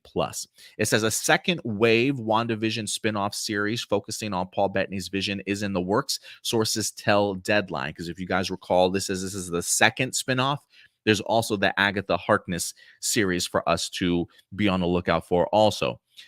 Titled Vision Quest, the potential series, which is opening a writer's room next week, will be about the Vision trying to regain his memory and humanity. While the focus is on Vision, word is there's a possibility for Wanda Maximoff to appear, which would make sense given how interconnected the two character stories are in the MCU. Like with other WandaVision spinoff, the Greenlight series Agatha, House of Harkness, is overseen. Vision Quest also is overseen by the WandaVision creator, writer, and executive producer, Jack Schaefer. So yeah, Marvel Studios and Bettany did decline to comment. But again, the showrunner, the creator and the writer for WandaVision, is very much in charge, or at least will be overseeing the Agatha series along with the Vision Quest series. So talk about levels of continuity and keeping it all together. It says a new spinoff is being unofficially referred to by some as the White Vision Project after the most recent on-screen version of the character. Introduced at the end of episode 8 of WandaVision, White Vision was created by SWORD by rebuilding and reactivating Vision's body and sent on a mission to destroy Wanda and her conditional vision. After the epic showdown in the 9th episode, Vision scanned memories of the White Vision, which jogged through all of the regular Vision's moments in the MCU up to Thanos destroying him. In a moment of clarity, White Vision declared, "I am Vision," before swooping up to the sky and disappearing, setting up the potential spinoff. Apparently it says Bettany has been cagey about reprising the role. But they did land 23 Emmy nominations, including nominations for both Bettany and Olsen. And I remember, Stuart, after those Emmy nominations went out, one of the things that I said after WandaVision was, man, if they don't get nominated for some awards, I'm probably going to riot, because I felt like this was the best that I had seen, Elizabeth Olsen and Paul Bettany. And again, it's just something about pushing them to the forefront of importance in the MCU and having just an incredible, unique show. I can see why it garnered as much attention as it certainly did. But Stuart, you hear this development here that we're getting a Vision Quest series. What are your thoughts when you, after reading this article? Well, first of all, I hope it's not actually going to be called White Vision, because that sounds like a movie produced by Tucker Carlson. But that being said, I do think Vision Quest is actually kind of a cool title. I think it's a cool title, yeah. But yeah, I do also love, man, if the easiest way, I think Marvel, the best way Marvel is done with, wow, I worded that terribly. What I meant to say is, I think Marvel finally discovered the trick to getting actors to keep their mouths shut, and that is to just not tell them anything, because like you had so many interviews with Paul Bettany after WandaVision with people like asking him, oh, what are they going to do with your character after this? And the answer was always just kind of like, I honestly don't know. They haven't told me anything, but yeah, I guess I'm open to doing whatever they have planned going forward. And yeah, I think a series like this, Vision Quest, I hope that's actually what they call it, because that's kind of a really cool title, I gotta say. I love it. I think there's definitely a lot that you could really explore with this new version of Vision. Especially, because you have essentially a new character with Vision's memories. So very much like how Ultron was kind of made with a lot of Jarvis's memories, but now he, was his own program. I feel like it's going to be kind of the same thing with that. So his overall motivations on whether or not he decides to be good or evil is going to, very much depend on how he looks at the world of the Marvel Universe and decides whether humanity is worth saving. And I think that's going to be incredibly interesting going forward. Like, we could either have another Ultron, or we could have like another, hero to add to the Avengers rosters. We'll have to wait and see how that all turns out. Yeah, I do think that there is something here in regards to potential of storytelling that you can certainly do. I've always been fascinated with the Vision character, especially White Vision. Like, I immediately just go back to West Coast Avengers every time I see White Vision. We also have a Wonder Man series that's certainly right around the corner as well. If you have followed the comic book lore in any way or another, Wanda, Vision, and Wonder Man all very much interconnected in a love triangle, if I'm not mistaken. I think the original comic book Vision, I think, was actually derived from Wonder Man's like brain waves or something like that. So it kind of had his mentality and personality traits, if you will. So it always caused a love triangle before the three. Clearly the MCU has definitely gone a completely different direction in regards to how they came about creating Vision, their own way inside of the Marvel Studios world.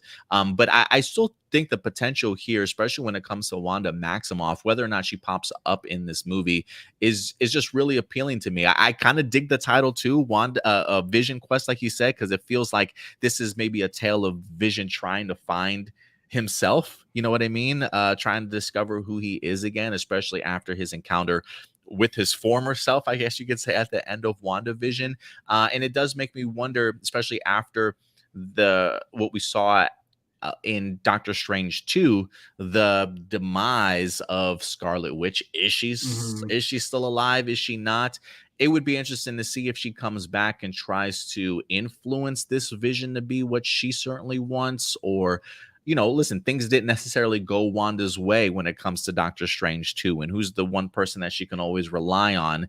That's the Vision. Maybe she goes back home to somebody that, person that she remembers caring for her. And maybe they get a pretty interesting story going forward. I don't know. That's just speculation on my part. But I do think that there is something fascinating about getting an opportunity to tackle this Vision and to see what he's going to end up being after this particular series happens. And does this lead into a Wonder Man series? Does Wonder Man lead into a Vision series? I certainly don't know, but I appreciate Marvel still sticking in this lane from WandaVision, taking what happened in that series and still following along with these characters to kind of see how they're further developed. I do wonder if this means that we're not getting a WandaVision season 2 then, or do you think that's a possibility, Stuart? I don't think so. I think WandaVision doesn't really need a season 2. I think it was a good one-off show and it told the story it needed to tell. The other thing too is that I just feel like if they do another WandaVision, it would just kind of imply that Scarlet, after a whole season of trying to control people, and then a whole movie of trying to control like Destiny, it would just come off as too much. Really, you still haven't learned your lesson. You know what I mean? So I really hope this movie this show could be what actually ends up helping Scarlet Witch kind of grow as a character and kind of learn that, yeah, life sucks, and it sucks even more when you try to control it. So stop trying to do that. Because when you do that, you ruin it for other people too. Yeah, that's why we can't have nice things. Exactly. So that's what I kind of hope comes out of her development if she ends up being in the show, is her kind of learning to like stop trying to control everything she doesn't like. Yeah, we'll see if she's certainly learned her lesson. The love of a mother is certainly strong, and you weren't successful at getting what you wanted. Maybe you learned a lesson a little bit from Doctor Strange 2, but who knows? Who knows what she's certainly still willing to do. Damn, I was also going to say, and I kind of appreciate the fact that Jack Schaefer, the showrunner for WandaVision, is overseeing this. I think the idea of having these connective tissues and these pieces still continue to grow despite not having a second season of WandaVision, I think is extremely important. And I think it's pretty cool that we're getting to see, while again, I don't really care for something like an Agatha series, I think the fact that you have somebody that knows the Agatha character, just did an Agatha storyline in WandaVision, I think is truly important to a character like Agatha and Vision to truly get their voices heard and a legit storyline actually told that's worth paying attention to for some people. You know what I mean? Oh, go ahead. You're gonna say something? Oh yeah, I was just gonna say, yeah, it's very smart also to keep the same showrunner on, and I think going forward with Marvel and how much they're kind of like, they're in a position right now where it feels like their spinoffs are, starting to get spinoffs. So I think that if you keep the same showrunners to keep an eye on those, it'll be smart, because then it just helps it. So it's like more people are able to just focus on their own projects and not having to worry about like, God, it made more sense in my head, but as I'm saying it out loud, I'm like, okay, maybe it's not making as much sense. But basically, I feel like it'll help the Marvel universe feel more fluid if the showrunners keep track of, the spin-offs of their shows that they were like, that they originally started, if that makes sense. Oh yeah, no, I think that makes perfect sense. Marcelino does say, I would much rather interweave Vision's story with that or another TV series, TV show, or a movie. Like his plot line would be the B plot, but I'll still watch it. So he's saying he would much rather, instead of him get his own series, it clearly being interwoven into another television series. That would be interesting. I'm curious, Stuart, is there another series you would include him in or interweave him into that we've seen so far? It says, or a movie. I actually was kind of expecting him to maybe pop up in Doctor Strange 2. I was kind of surprised that he didn't. But that movie already had so much stuff kind of going on. But I thought that they would continue his plot in that movie, and they just didn't do it. So would you rather him be included in another plot, in a television show or movie, or his own series? Because even Carter Matthews asks the same question. Do we really need a White Vision series? It feels unnecessary. It's like we had the Black Widow movie after Endgame. So how do you feel about the idea of him getting his own series compared to just continuing it somewhere else? I feel like it could work as a continuation if they were to continue his story in a movie like is Ironheart going to be a movie or a show? I forgot. It's a series.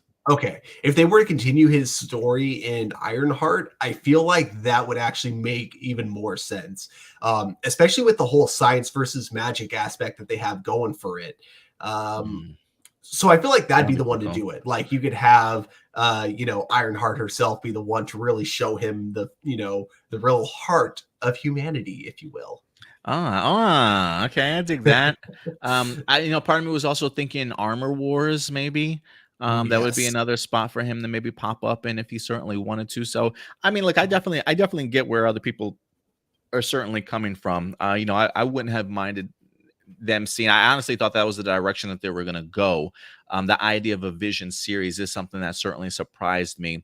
But I think Paul Bettany is a brilliant enough actor to be able to carry a series on his own. And again, we don't even necessarily know who's going to be supporting cast members in here again, right? Like Elizabeth Olsen could pop up, and who knows, maybe some other MCU characters that have some connective tissues to him could certainly pop up in here as well, or maybe some first-time MCU characters making their appearance that we've seen, maybe connections to him and Vision in the comic books. So we'll see who pops up in this, but definitely let us know your thoughts, guys.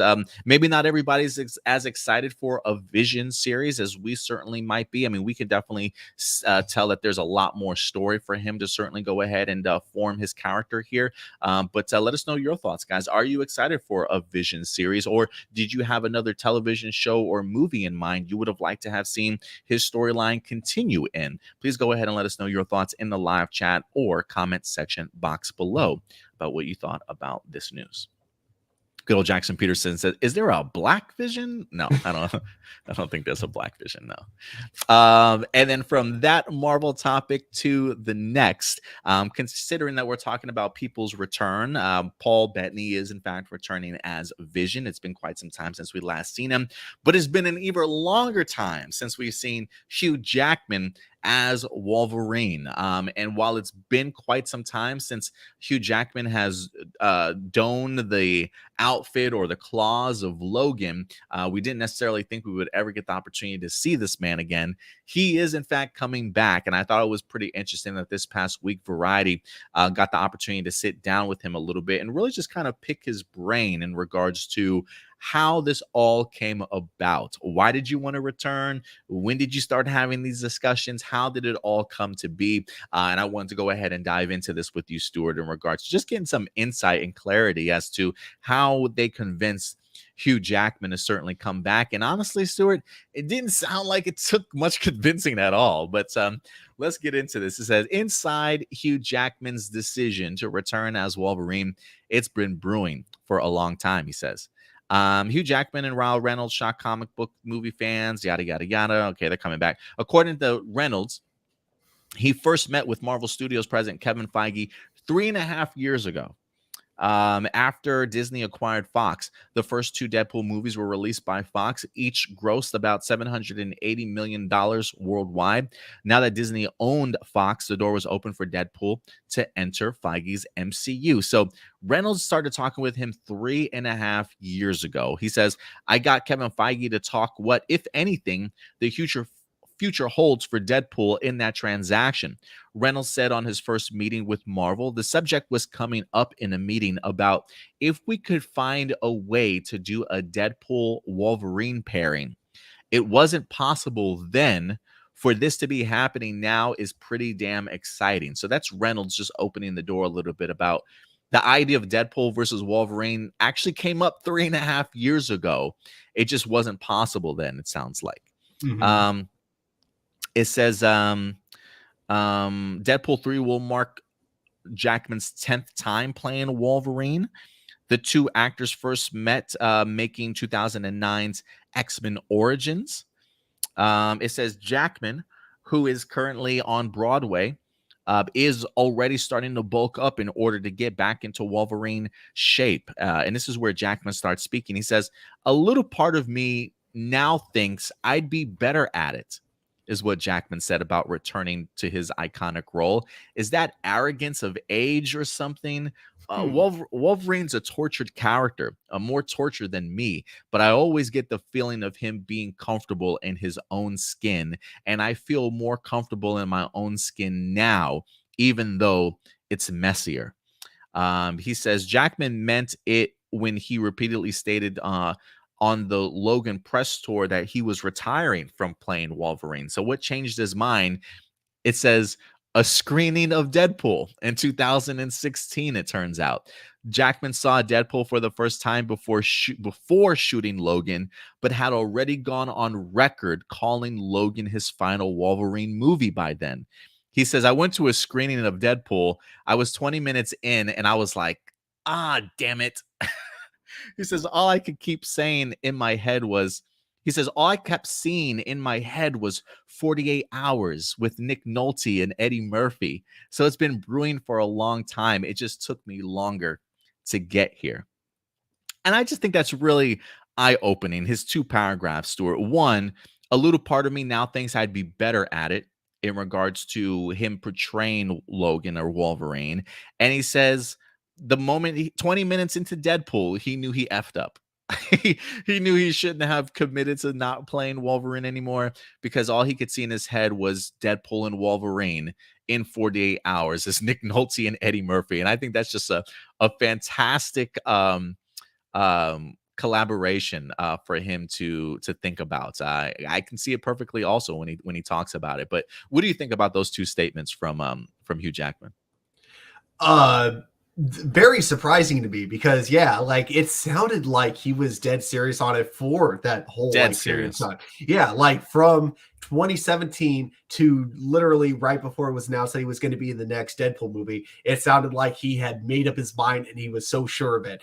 And it's amazing to me that like just the first Deadpool movie, the first Deadpool movie alone was enough for him to go, ooh, maybe I made a mistake there. And I love like his take on it, because that's the exact reason he seems to be excited about working in Deadpool, is the exact same reason I would love to see him in Deadpool. I love that duo, when you got the one who's comedic and funny, and then one that just takes himself way too seriously.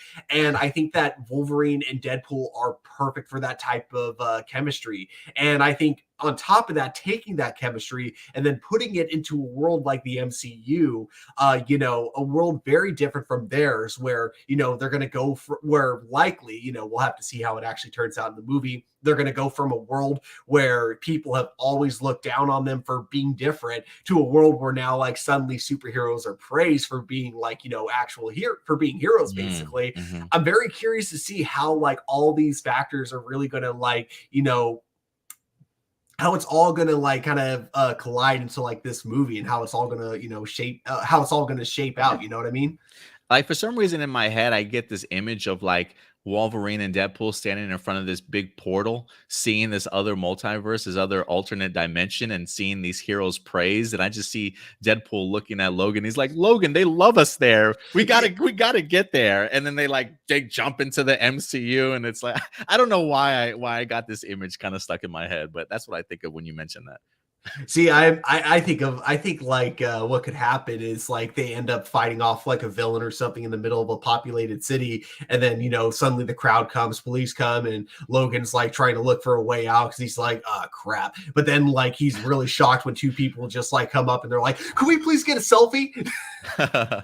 I didn't see Deadpool 2, but does Cable survive at the end of that movie? Yes. So we could get Cable back in Deadpool 3 as well. I'm hoping. I wouldn't mind that, especially for somebody that can hop universes and stuff in time, or whatever the case may be. When it comes to Cable, I think he would fit kind of perfectly in that scenario. I'll say this though, if you ever do watch Deadpool 2, make sure you watch the original, because there's like 3 different cuts of this movie. So make sure you watch the original theatrical cut first.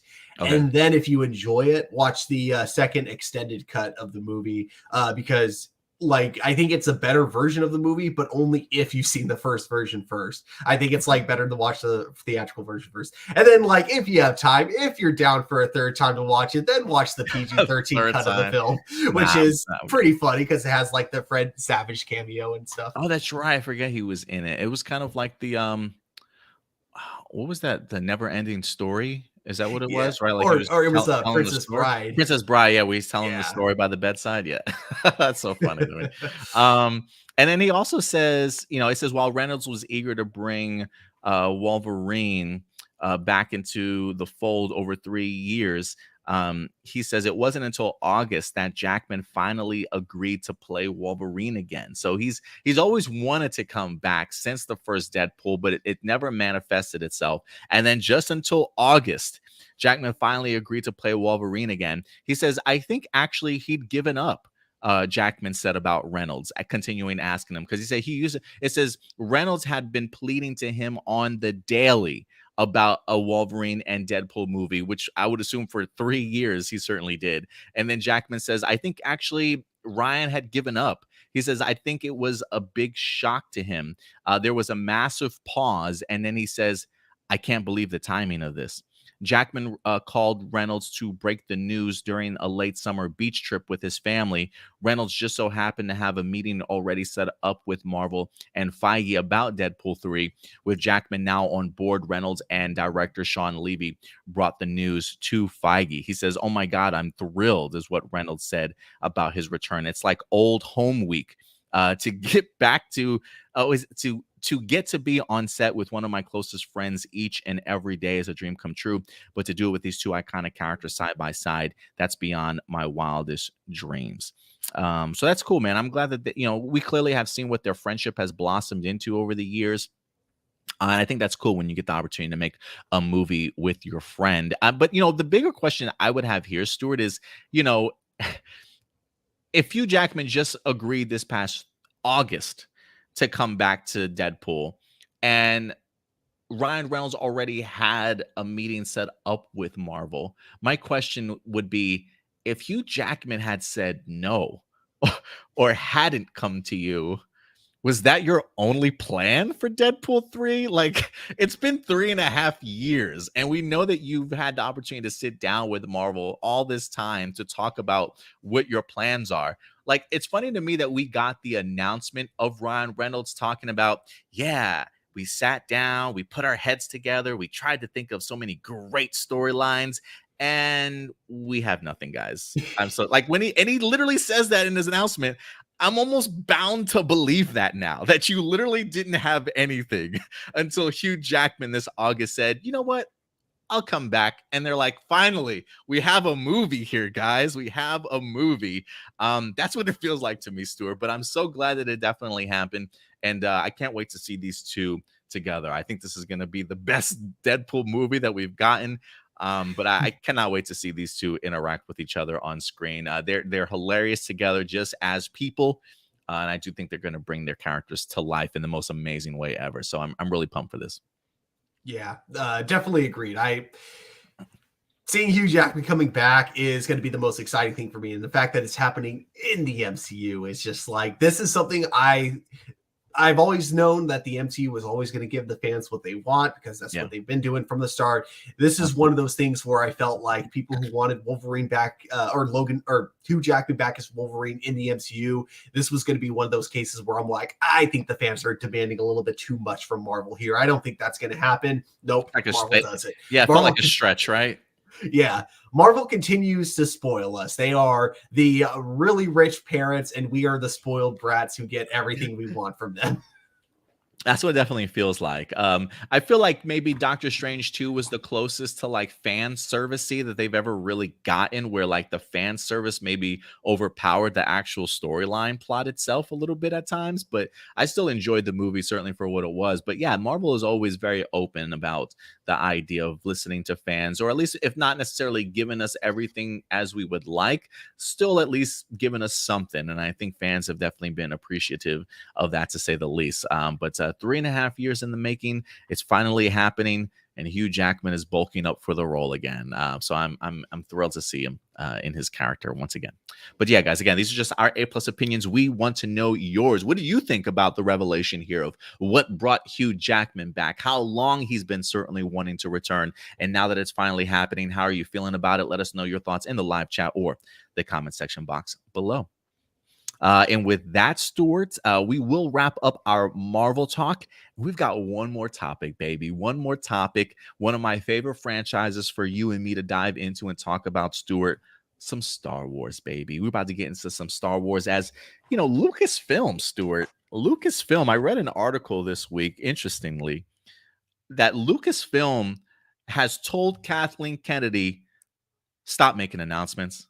Please stop making announcements on movies that are not happening yet, okay? Because this has become almost a joke at this point for some fans, that you kind of laugh every time a Star Wars movie is announced. You're like, that's never happening. Like that's literally the mindset that fans have now. The numerous amounts of directors that have come on board, screenwriters that have come on board and have either departed, or they've had to halt production or reschedule and push things back, remove things off the schedule. I mean, Star Wars TV is doing an amazing time right now, whereas Star Wars movies just don't even know how to move forward, it certainly feels like. So one of the reports that are currently out there right now is that Lucasfilm has told Kathleen Kennedy, please, no more announcements until you've got something concrete.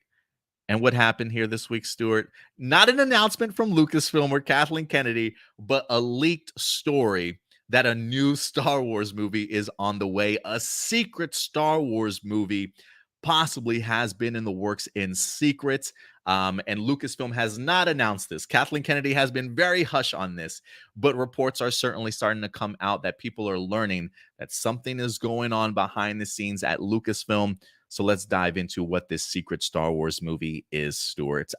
This comes to us from The Hollywood Reporter. Even Kathleen Kennedy can't stop announcements from going out, not on her behalf. The Hollywood Reporter's got this announcement for her.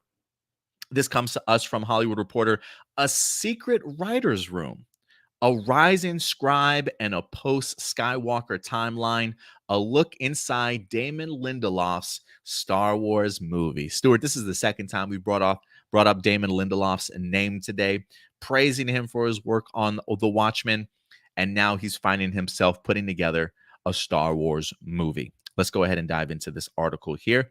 It says a secret Star Wars movie project is being led creatively by Damon Lindelof, was thrust into open Sunday night when it was revealed that Sharmeen Obaid Chinoy, that's him,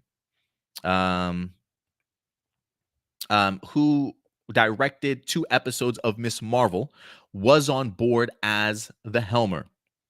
It says the project has been in the works for months, while Lindelof is getting the Wookiee-sized share of attention, thanks no small part to a pedigree that includes co-creating TV sensations like Lost and shepherding the acclaimed HBO series Watchmen. He is by no means the only person involved in this project.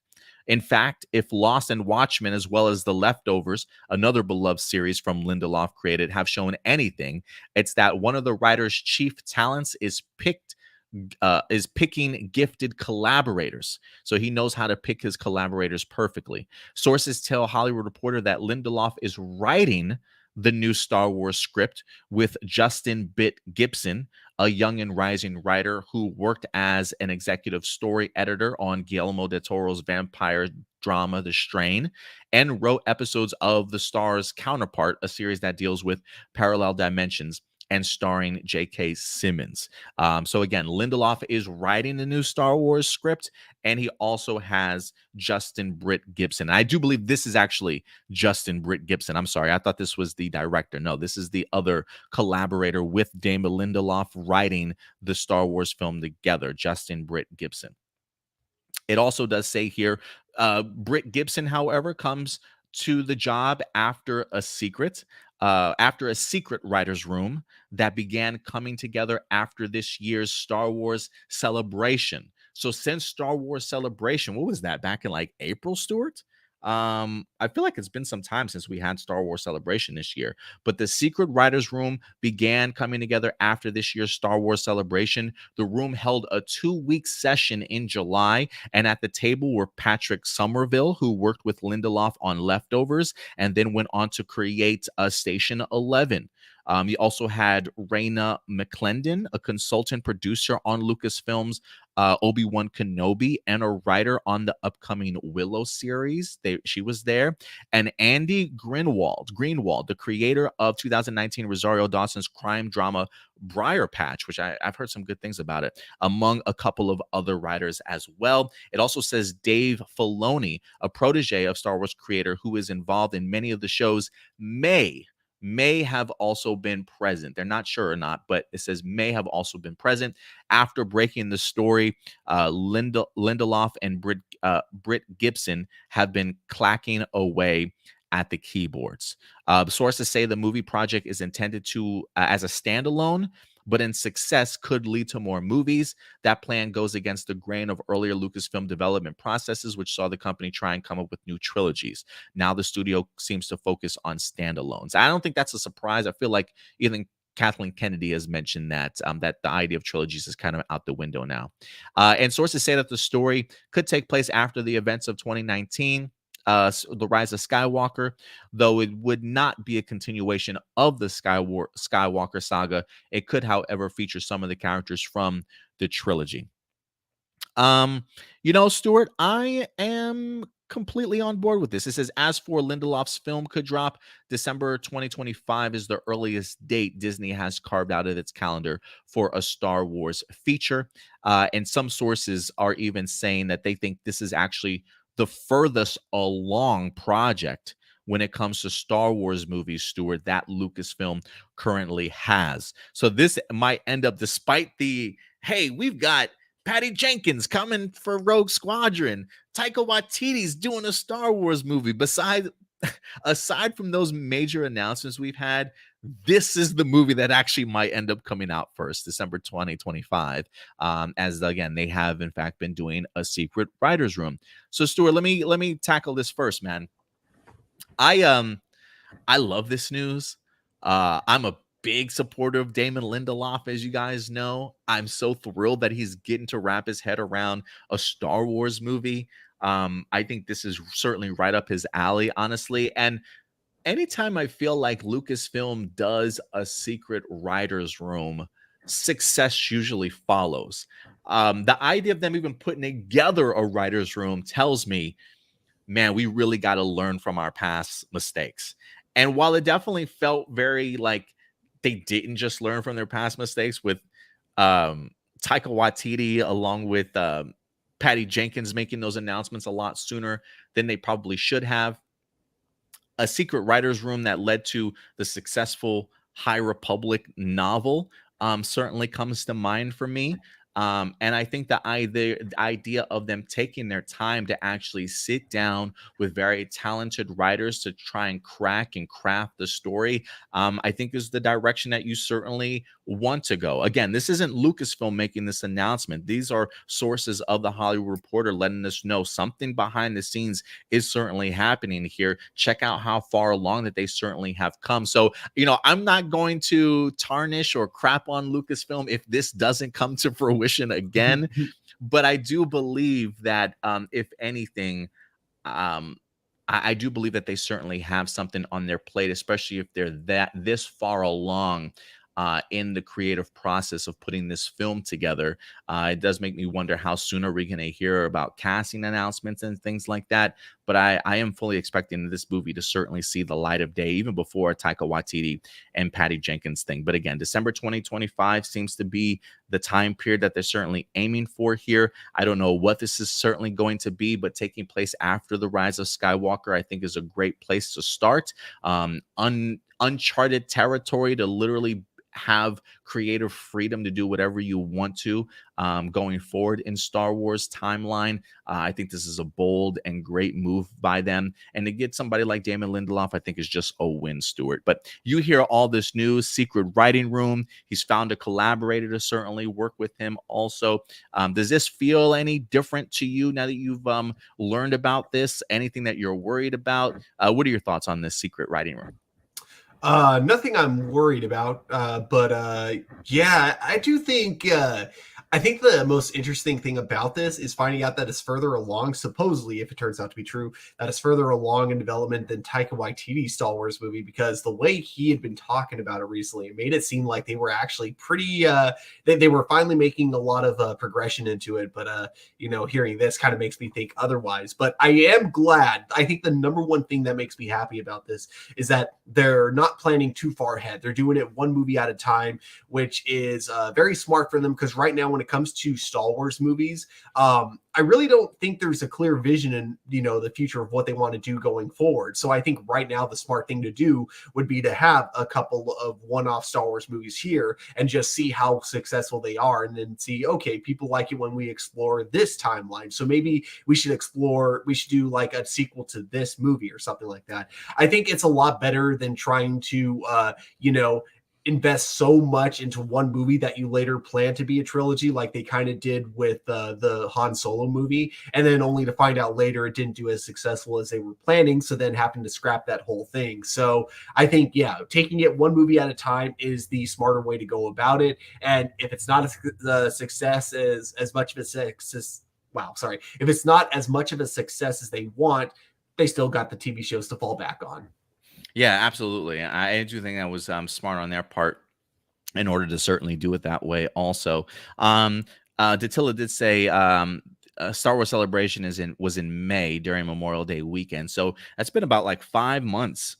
5 months they've been working on crafting this story. It does make me wonder if them crafting it, if they not only crafted the story, but maybe also a trajectory in which they might want to go. That might be asking a little bit too much, certainly of them, but the idea of doing a standalone, I think, is very smart. It wouldn't surprise me if Lucasfilm now kind of changed trajectory and did more what Marvel is doing, and in the sense of building up to bigger phases with individual stories, into maybe getting to a point of a big, I don't want to say crossover event, but a big monumental event sort of thing. It would be pretty cool if they kind of went that trajectory as well. But again, they did this for their writing team when it comes to the High Republic novels. I've been a really big fan of what they've done with High Republic. Some very incredible storytelling, some amazing characters that they've certainly established for a very early time period for the Star Wars universe. I think it's a great jumping on point for fans that have always wanted to get into the novels, but didn't know where to certainly begin, or at least, the idea that this is brand new. The fact that they spent so many like retreats and writing rooms, kind of really fleshing out the story and the direction in which they wanted to go, to interconnect everything from comic books to novels, and things like that. I think it's has shown that Lucasfilm is capable of planning, and charting a course and being successful at it. And I do wonder if they learned any lessons from that writer's room and those retreats for the High Republic and decided to put them towards the filming strategy kind of going forward, in the sense of like, man, we really need to just sit down, hunker down, and figure things out. And I think like Kathleen Kennedy has come out in the past and said, look, like we're looking for storytellers and people that want to work with us that aren't going to be, I don't want to say overly busy, but know that they're going to have to commit at least 3 to 5 years of their life to really putting together a Star Wars project for us. And I do wonder if this secret writers room is certainly maybe the beginnings of something like that. I'm having big hopes for this, to certainly say the least. Damon Lindelof's name attached to it immediately has my ears perked up, because I know that he does not mind taking creative swings and doing something outside of the box. But also something that might hit a little bit close to home. I think he does such a great job about that. For more details, though, about this, I do want to go over to another website that I love to get my news from, Star Wars Newsnet, Star Wars News, StarWarsNewsNet.com. It says about 19 minutes into the podcast, the hot mic, the conversation towards Star Wars, and specifically the recent news about a director being hired to for the movie. It says, while Star Wars movies as of late have entered periods of development hell, while Lucasfilm pays a cinematic future, not solely dependent on Skywalker film, it seems as though Jeff Snyder, the person in charge of the Hot Mic podcast, said this, that he's confident the film will be the next one in theaters. He says, I do think it's going to happen. In fact, I think it's actually has a release date. He's like, I'm like, wait, I have to keep track of what I'm allowed to say. I think it's going to come out December 19th of 2025. I've been saying that since I reported it. So I broke that story in March about Damon Lindelof, followed it up with this summer saying that he had been seen on the lot doing that kind of stuff. I didn't realize what I had originally reported. It was unclear whether this guy was going to be writing the script or leading a writings room. I knew he was working on something up there. So it turns out he was leading a writings room. In the end, Justin Britt Gibson is going to be a co-writer with Damon. And yeah, they have a director from Miss Marvel. I think it's an interesting package. I think we'll see it in Christmas of 2025. He also goes on to say, I have no idea which characters from the trilogy you might see. I hope that they keep them to a minimum. I think I want to see new. That trilogy was that trilogy. He says, this is the date that Taika has right now.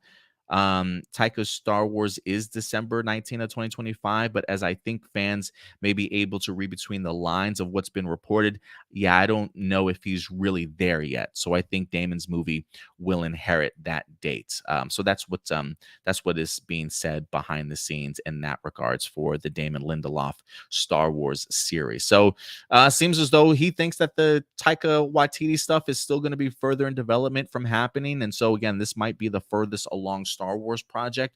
And I think 2025 is a plenty of time, if you ask me, Stuart, for them to come out with a great Star Wars movie to really develop, especially if you've already been developing this movie behind the scenes for 5 months already. You know what I mean? Yeah, I definitely agree with that. I'm looking forward to seeing what this project is, and I hope, I really hope this one doesn't get scrapped later on. And it's because it sounds like they're putting a lot into this, so it would be a shame to see all those wonderful ideas go to waste. Yeah, absolutely, man. So, Kathleen Kennedy, please do not announce this. Do not announce this until you literally have your cast ready and the actual release date ready. I do not want to hear anything from Lucasfilm unless they have like the lead in place and everything. Like, we're getting ready to film in like 2 months. Like that's what I'm ready. That's what I want to hear when I know that the cameras are about to roll. Then you announce it. She's like, what if I just make a tweet confirming it? No. You're going to jinx us, Kathleen. One tweet later. Oh, movie has now been scrapped. Brutal, man. But let us know your guys' thoughts. I feel like, look, I feel like when movies are in Well, I don't want to say all movies that are in secret production, because I think 10 Cloverfield Lane did pretty good as a film that nobody knew was certainly happening. Although that movie literally got filmed, I think, with nobody knowing that they even filmed a movie. I don't know if Lucasfilm could pull off doing that, but we'll see what happens. But I like the idea of them keeping this as hush-hush as they could until somebody's got to spoil it for us. I was going to say that was what was funny is I think Cloverfield Lane wasn't even meant to be a Cloverfield movie with the first draft. And that was like kind of a decision they made during production. So I think you're right. I think like most of the people working on the movie didn't even know they were making a Cloverfield movie. So I don't know if you could pull that off with Star Wars, because I feel like the moment you see a lightsaber or a clone troop or a stormtrooper, you'd be like, oh, wait, this is Star Wars. We're doing a Star Wars movie. Yeah, immediately no. Yeah, I don't know if Lucasfilm can get away with doing anything in secret. I feel like if I was the director, I'd be like, no, we're filming. The scene takes place at a Comic-Con. Yeah, right. So we'll see what we wind up getting here, guys. But yeah, definitely let us know your thoughts in the live chat or the comment section box below. And with that, Stuart, that will wrap up all of our main topics for the day. So thank you, everybody, who certainly joined us today for our main topics and certainly shared your thoughts with us. But Stuart, I think you know what time it is, sir. I believe it is time for live viewer questions. And we're going to be getting into your guys' live viewer questions today. So thank you to everybody that certainly came through and dropped us a couple of questions for us to dive into today. We'll certainly try and get to as many as we possibly can. So let's go ahead and pull these up here. So we're at our main YouTube channel page. Always click on our community tab here. And usually after Wednesday, we will go ahead and post a live viewer question post for you guys to submit in your questions.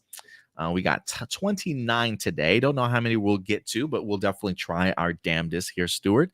So let's go ahead and tackle this good old Ram Jam coming through today for us with our first question, hitting us with some main topics we discussed today. Hey, Adam and Stuart, hope you and the family are doing well. A couple questions with the cast of MMPR reunion special being revealed. Do you think we will get more surprises in the coming months?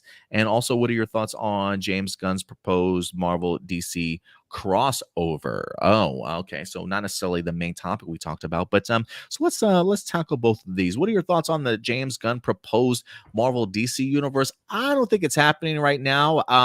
Is there potential? Yes, I would say it definitely is potential. I think the idea of James Gunn moving back and forth to Marvel and DC just kind of opened the doorway to that. And I don't think David Zaslav is allergic to money. I think he would be open to the idea, and James Gunn having that connective tissue between the two. Who better to be in charge of DC to pull something like that off than James Gunn? So I do think it will happen, Stuart. It happened in the comic books. I do think that it will happen on the big screen. I say between 5 to 10 years, though. 5 to 10 years, I can see it happening. What about you? Do you think we'll ever see it? Yeah, I think it's going to be a while, but I think it will happen because not only do you have James Gunn, Dwayne The Rock Johnson has even talked about it with Ryan Reynolds and Gal Gadot when they worked on that. Red Notice. Yeah, Red Notice. Yeah, when the three of them were working together on that movie, they all like kind of talked about the idea of it. So I think when you have those three and then James Gunn as the CEO, I think it'll eventually happen for sure. I kind of dig that idea. We'll see how that comes to fruition. They all, and then any special with the special being announced. Do you think we'll get any more surprises in the upcoming months? I think so. I think there's going to be at least maybe one more surprise. I don't know if Amy Jo Johnson was teasing that or not, but I do think we get another surprise. Stuart, what about you? I think so. I think the fact that she had to delete her first tweet kind of implies that maybe she said something she wasn't supposed to. So I think it's a possibility now. I agree. Dino Nice says, can't stop appreciating Stewart's Captain Marvelous costume. Thank you. Did Captain Marvelous never had like a cool pirate hat, huh?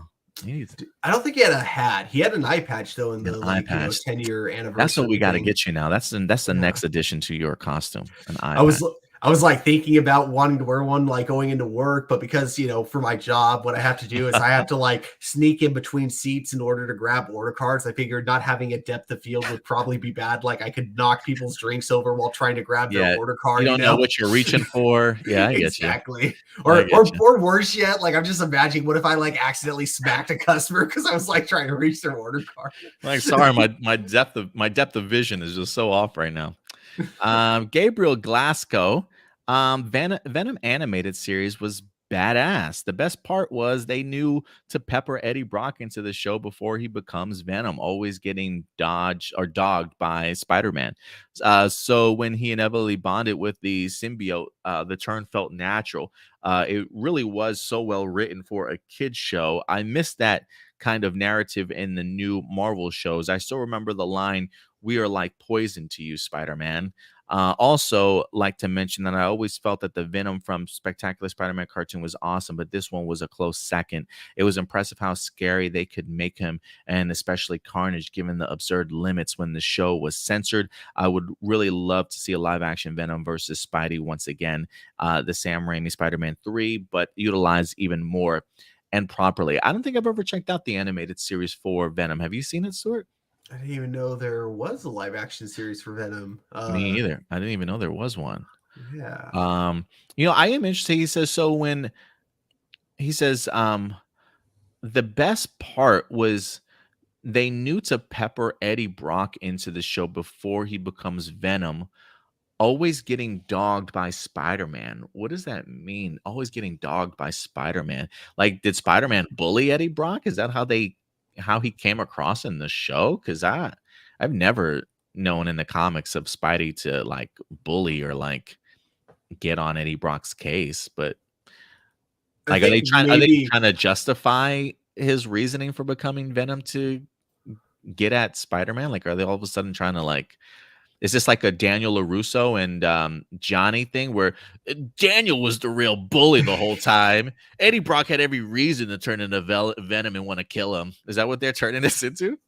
Maybe. I mean, maybe it's like in the Spider-Man 3 movie where in Eddie's perspective, he saw himself as being bullied by Toby, even though it was like, no, you forged a photo and Toby called you out on it. Or sorry, Peter called you out on it. Peter called you out on it. Yeah, maybe you might be right. But yeah, okay, so I'm looking up Venom the animated series, and what it's given me is like just basically Spider-Man the animated series, but like the Venom saga from that series. So I'm wondering if because they've done this before, where they take specific focused episodes on certain characters and they'll just like make a compilation DVD of just those episodes, kind of making it look like it's their own show. Like they were going to do that with Bulk and Skull from Power Rangers, but I think the VHS, or yeah, they did do it with Bulk and Skull from Power Rangers, the V8, like on VHS.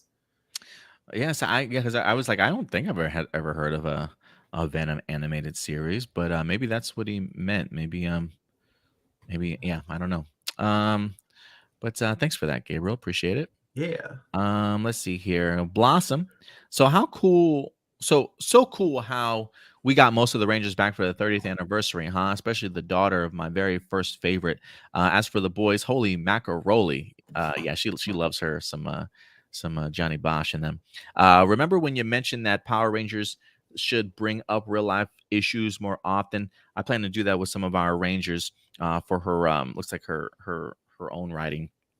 It says Katie Kagura's counterpart from Kara Major is in a foster family, or is in a foster family due to her real parents having an addiction problem. As happy as she is with her foster parents, she's still not taking what happened to her real parents well. She blames it on herself. Yeah, and it's kind of topics like that. Like I wouldn't mind if Power Rangers kind of tackled, and again, I don't necessarily need this to be like that sombering every episode, but it would be nice to have to see teenagers really dealing with like real life issues or struggles that teenagers of today's modern day really deal with. You know what I mean? Not every day it's sunny and brilliant in Angel Grove. You know what I'm saying? And I think that's something that the Power Ranger movie, the 2017 movie kind of did also, was, really do a good job of some real life issues for some of our characters. But so yeah, I wouldn't mind seeing Power Rangers, the actual television series, just kind of dabble in that just a little bit. Again, it doesn't have to be as serious as something like a foster family or due to addiction problems and foster parents, but something along those lines I think would be really appealing for a more modern take on Power Rangers. Yeah. Marcelino says, I think Gabriel was referring to the Venom saga in the animated series and not an animated series. So yeah, there you go. That makes sense. Let's see here. Dino Knights Fight for Your Rights. He's got like a little prologue opening here to a novel he's writing. Let's see what this says. 30th anniversary special news. What did you think of the bombshell announcement of Steve Cardenas, Catherine Sutherland officially returning for the reunion special? But also the surprise reveals of Johnny Bosch and Karen Ashley returning. I had no idea that Karen and Johnny would actually return as Adam and Aisha. Now that we have two MMPR Black Rangers and Yellow Rangers, do you think Adam will become MMPR Black or Zeo Green, while Zach becomes Black Omega Ranger from Boom Studios, if that would be the case? Again, that was just speculation on my part that I would personally like to see for Walter Jones to pop up as the Black Omega Ranger. Because last time that we saw Adam Park, he was MMPR Black, if I'm not mistaken. Who knows? Maybe we can have two Black Rangers on at once. How do you think they're gonna manage that, Stuart? Well, you can't have two of the same Rangers, so because like it screws up the morphing grid. So I'm honestly kind of just predicting that like Adam and Aisha probably won't even morph, and we'll just get them like in their kind of like new uniforms. Or if we do, they may actually have like their own original suits. But the way I kind of hope they're doing it, but I'm not going to get my hopes too high up for, is that, I would love Adam and Aisha to be the Black and Yellow Ranger, and then just have, Rocky be the new Red Omega Ranger, have Zach, be the Black Omega Ranger, and then maybe Trini's daughter be the Yellow Omega Ranger. That's how I would love it to happen. I don't think it will, but that would be kind of cool. That would be kind of cool, actually, because I mean, look, last time we saw Austin St. John, he was the MMPR Red. I think he would certainly hold that position. I could see Rocky coming in as Zeo Blue. I can see Rocky also being Omega Red. I would probably put my money on Zeo Blue, but I don't know. I think when you're going the route of MMPR for this reunion, especially, I mean, you would think that they would have people rocking the MMPR outfit mostly, Yeah. Realistically, that's what I think is going to happen. But it does make me wonder, like, where do these people, like, if we're looking at the picture overall, like, what sort of, oh, did I remove the photo already? Damn it, Adam. Let me see if I can pull this up again. It's like, what would you associate them with? Because I think the last time that we even saw Catherine, she wasn't MMPR Pink, she was Pink Turbo. Am I right on that? Yeah, that's right, she was. So I do wonder, like, are we just gonna get them all over the spectrum, but maybe the same colors they represented, just different versions of them, right? Like, I could see maybe Catherine Sutherland's Pink Turbo, maybe Rocky is Zeo Blue, Aisha, maybe she picks up the Yellow Omega like you meant, and then passes the torch to maybe it's Min who becomes Yellow, Omega Yellow. Who knows? I think one of them will be Omega Yellow and the other one will be MMPR Yellow. But it could also be, Stuart, the idea, and again, this is all speculation. Maybe even Aisha and Johnny don't even Aisha and Adam, maybe they don't even morph in here. Maybe they're like so set on their SPA ways in their own uniforms that like maybe Aisha does just pass down the powers of MMPR Yellow to Min, and maybe Walter, maybe Zach gets his Black power coin, back or something like that from Adam. Who knows, man? I have no idea, but I am going to be really fascinated to see what the color structure is of this team. I do really hope we get that with Adam passing it back to Zach. That would be a really cool moment to have. But yeah, realistically, what I think is going to happen, I don't think Adam or Aisha are going to morph. I think basically it's just going to be MMPR, and that Min is going to be the MMPR Yellow Ranger. That's how I think because, you know, you want to try to bring in people that don't keep up with Power Rangers. So the easiest way to do that would just be to show Mighty Morphin Power Rangers right there. And that'd be the easiest way to make it so each one of them could have a Mighty Morphin Power Rangers outfit. You know what I mean? Yeah, I definitely agree. You know, he says it would be very interesting perhaps if Aisha passed the torch for being the second MMPR Yellow Ranger to Min, considering this could be the tribute to Trini. So I would agree with you. I do think there's a sense of she will probably end up getting those MMPR powers, but who knows? Maybe she's got the ability to turn into any yellow for all I know. I have no idea. He says, I'm just so freaking excited that we have 90% of the MMPR Rangers coming back. The uniforms that Adam and Aisha are wearing, if you look closely, he does bring up the SPD badge and things like that. He says, I'm so incredibly hyped to see how all of this comes together, and if this would even connect to Cosmic Fury itself. Maybe Billy, Adam, and Aisha are the ones to meet the Cosmic Fury team, or just Billy himself. We all know that Lord Zed is the main threat, so it would make perfect sense for the MMPR to get in touch with the Cosmic Fury team in some fashion. So yeah, I there's a part of me that wants to believe that this is connected to the bigger overall picture and story arc of the MMPR special and Cosmic Fury. So I am expecting some connective tissues. I am expecting also Billy to at least pop up in Cosmic Fury. I'm hoping that Min does as well, but we'll see what we get there. Yeah. Oh, go ahead. Yeah. Anything else you were going to say about that? No. That was just, I definitely agree. Marcelino Vasquez says, which plot line from Supergirl season 1 do you wish continued onward into the latter seasons? Personally, I wish we saw more Maxwell Lord. I think we would have been a better main villain for season 6 than Nixley.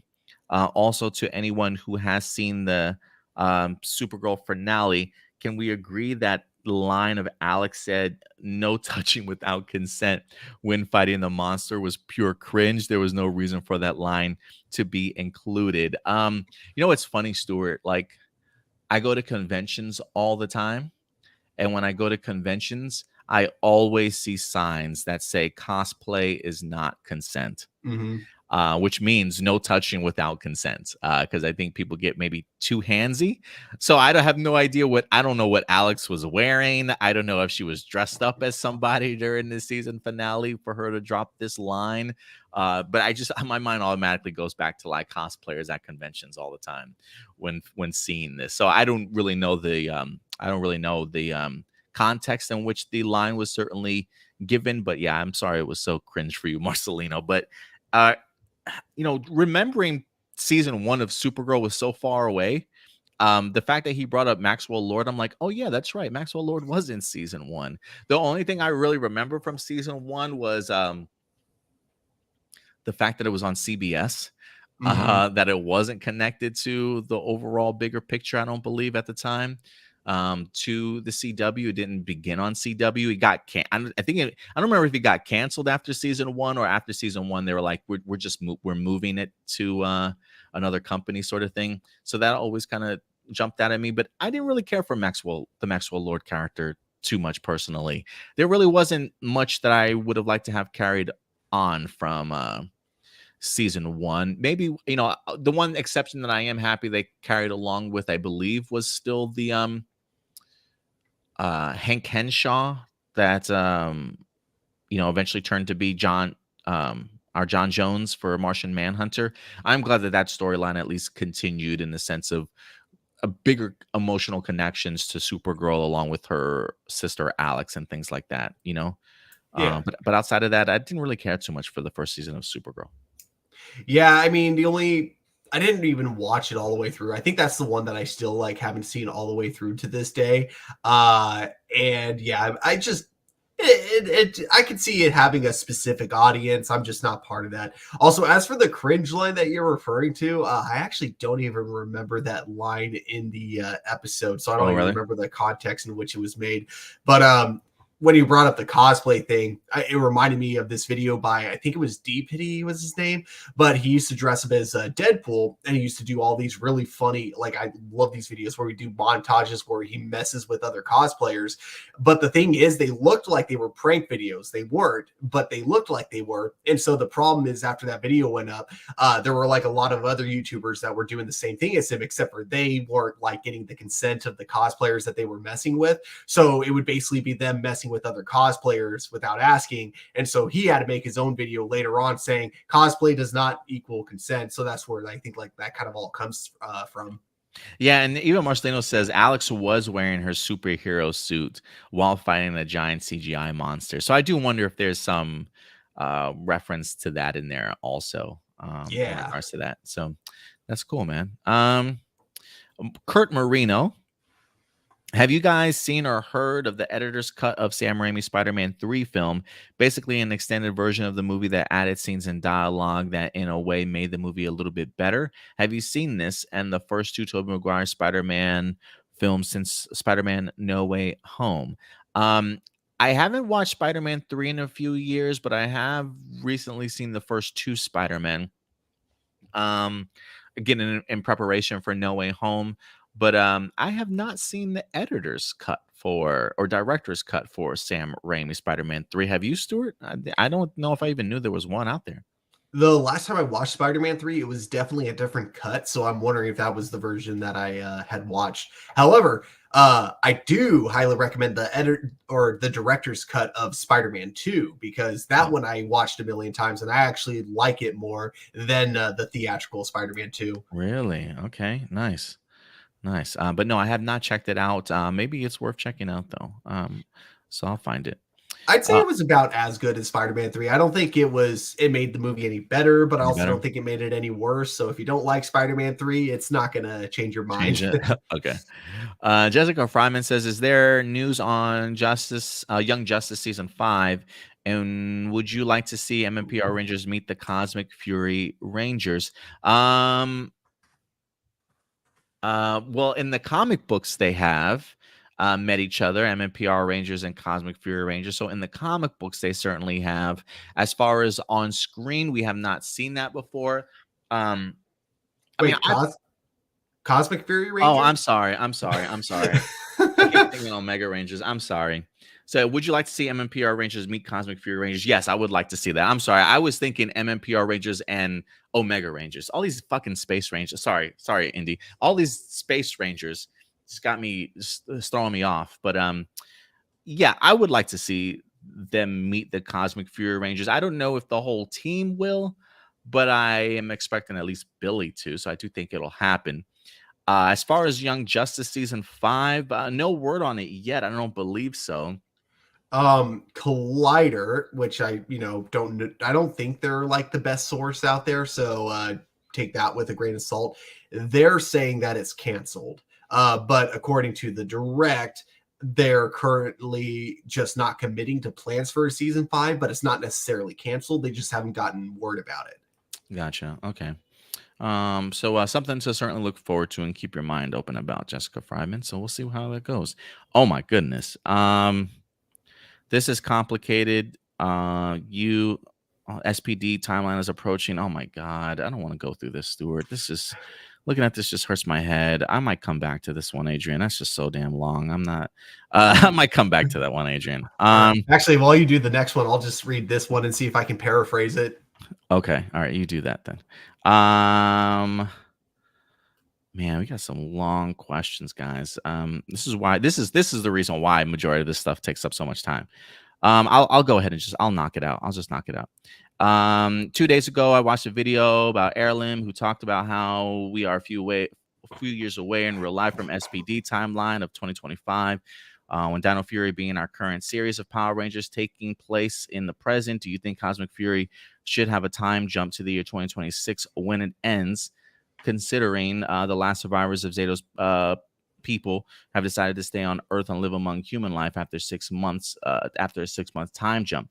Having Cosmic Fury as a 30th anniversary season conclude with the time jump to the year 2026 would allow SPD's timeline to not be ignored story-wise. This could also apply to Jonathan Entwistle's reimagining reboot universe for the future series if we were to continue our existing universe and not just the reboot universe.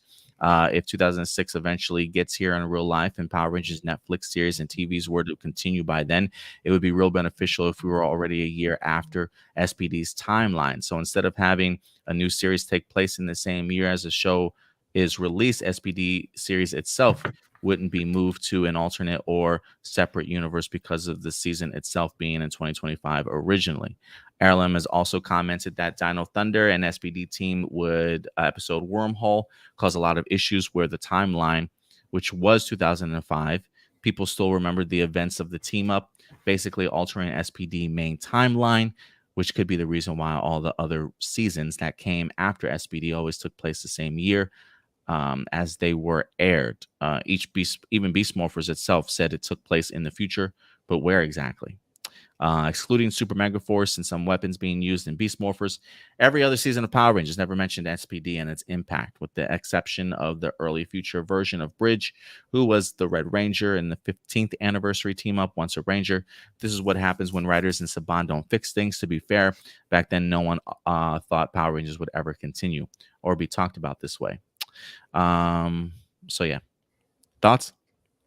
Yeah. So overall, yeah, I think that was like the purpose of ending Dino Fury the way they did with the people of Zato's planet, like moving to Earth. I think it was because, hey, we know that in a few years, like aliens are going to become way more common. So yeah, I do think that within the next within the 30th anniversary season and within Cosmic Fury, I do think they're going to be using that to kind of set up SPD. There are going to be light retcons, obviously, because I think when you're this close to an SPD timeline, you kind of have to. So like some of the examples would be, it's implied that aliens have been living on Earth since like early 2010s kind of a thing, and clearly that's not the case as we see in Dino Fury. And then the Beast Morphers thing where you mentioned it being in the future, that was only really in the teaser that they say it's in the future. They never once in the show talk about themselves like they're in the future. You know what I mean? It always, to me, I've always gotten the vibe that Beast Morphers doesn't take it place in the future. That might have been like their original plan, but it got scrapped later on. And then why they have SPD weapons is just because, you know, SPD Rangers do exist. It's just not the SPD Rangers we know from the TV series yet. It's the A Squad SPD, who we don't know are evil yet, that kind of thing. Yeah. Sorry, that was just like a big handful. I'm trying to make sure I got like everything in it. Was there anything I left out? I don't know, man. It lost me. So I'm hoping you paid attention to it. But overall, like, yeah, I do think that SPD's timeline will be addressed in either Cosmic Fury or the 30th anniversary special, in one of those two. Marceline also says, well, in the recent Boom Studios comics, Kimberly met a variation of Amelia in Boom's take on Forever Pink before Power Rangers and Mighty Morphin were merged back into one. So interesting. That's cool. That's pretty cool. Francois Dupont. In the Mighty Morphin Season 2, when Zordon had the Rangers look for replacements for Jason, Zach, and Trini, I believe that later in Season 3, the Sword of Light was not brought back to transfer the pink Power Ranger power for Kimberly from Kat. In this case, all you had to do was hand over your morpher to someone else. So what was the point of the sword in Season 2? Well, when the powers were given to Rocky, Aisha, and Adam, we see Jason, Zach, and Trini were still in their Ranger suits, implying that the Sword of Light merely copied the Ranger powers, and that Zordon wanted to copy Jason, Zach, and Trini's powers so that if Rocky, Aisha, and Adam didn't live up to their successor and managed to get themselves killed and their powers lost, Jason, Zach, and Trini could eventually be called back to the team. Since this never happened, Jason, Zach, and Trini kept their powers as mentions, as mementos, with Jason never using his power coin again until Forever Red, and Zach simply kept his morpher, which was still working all along instead of meeting up with Adam at some point. I mean, that could make sense. They could have been copied. Like, the whole thing is that you could theoretically have the same Rangers existing as long as they're not morphed at the same time, I assume. I assume that's when it like messes with the morphing grid. Gotcha. Let's see. Abase, he says, what are your thoughts? What are your favorite Power Rangers head canons and fan theories? One of mine is that Lightspeed Rescue, SPD, and Time Force are all related and are branches of the same program. Wes Dad was inspired by Time Force Rangers to create Power Ranger Police Group as he teams up with Lightspeed to get help starting it, and SPD was born. They used the same Time Force outfits for the first group of SPD Rangers, which could be why Sky's dad had similar red Time Force suit. And in the year 3000, when time travel became possible, Time Force was created and inspired by those original 5 from 2001. There's probably a lot of plot holes in my explanation because my grasp on that lore isn't the best, but yeah, that's my headcanon of mine. Secondly, the Quantum Ranger powers were the first in the next line of Time Force Rangers, but due to them being lost in the past, the project was scrapped. This explains why the Quantum Ranger powers are another Red Ranger power. And had it continued, it would have had a blue, green, yellow, and pink morpher and power made. So, Stuart, you have any favorite headcanons or fan theories? Well, it's funny because that actually is my favorite headcanon, is the idea that, like, the events of Time Force and then also, Lightspeed Rescue are kind of what ended up setting up SPD.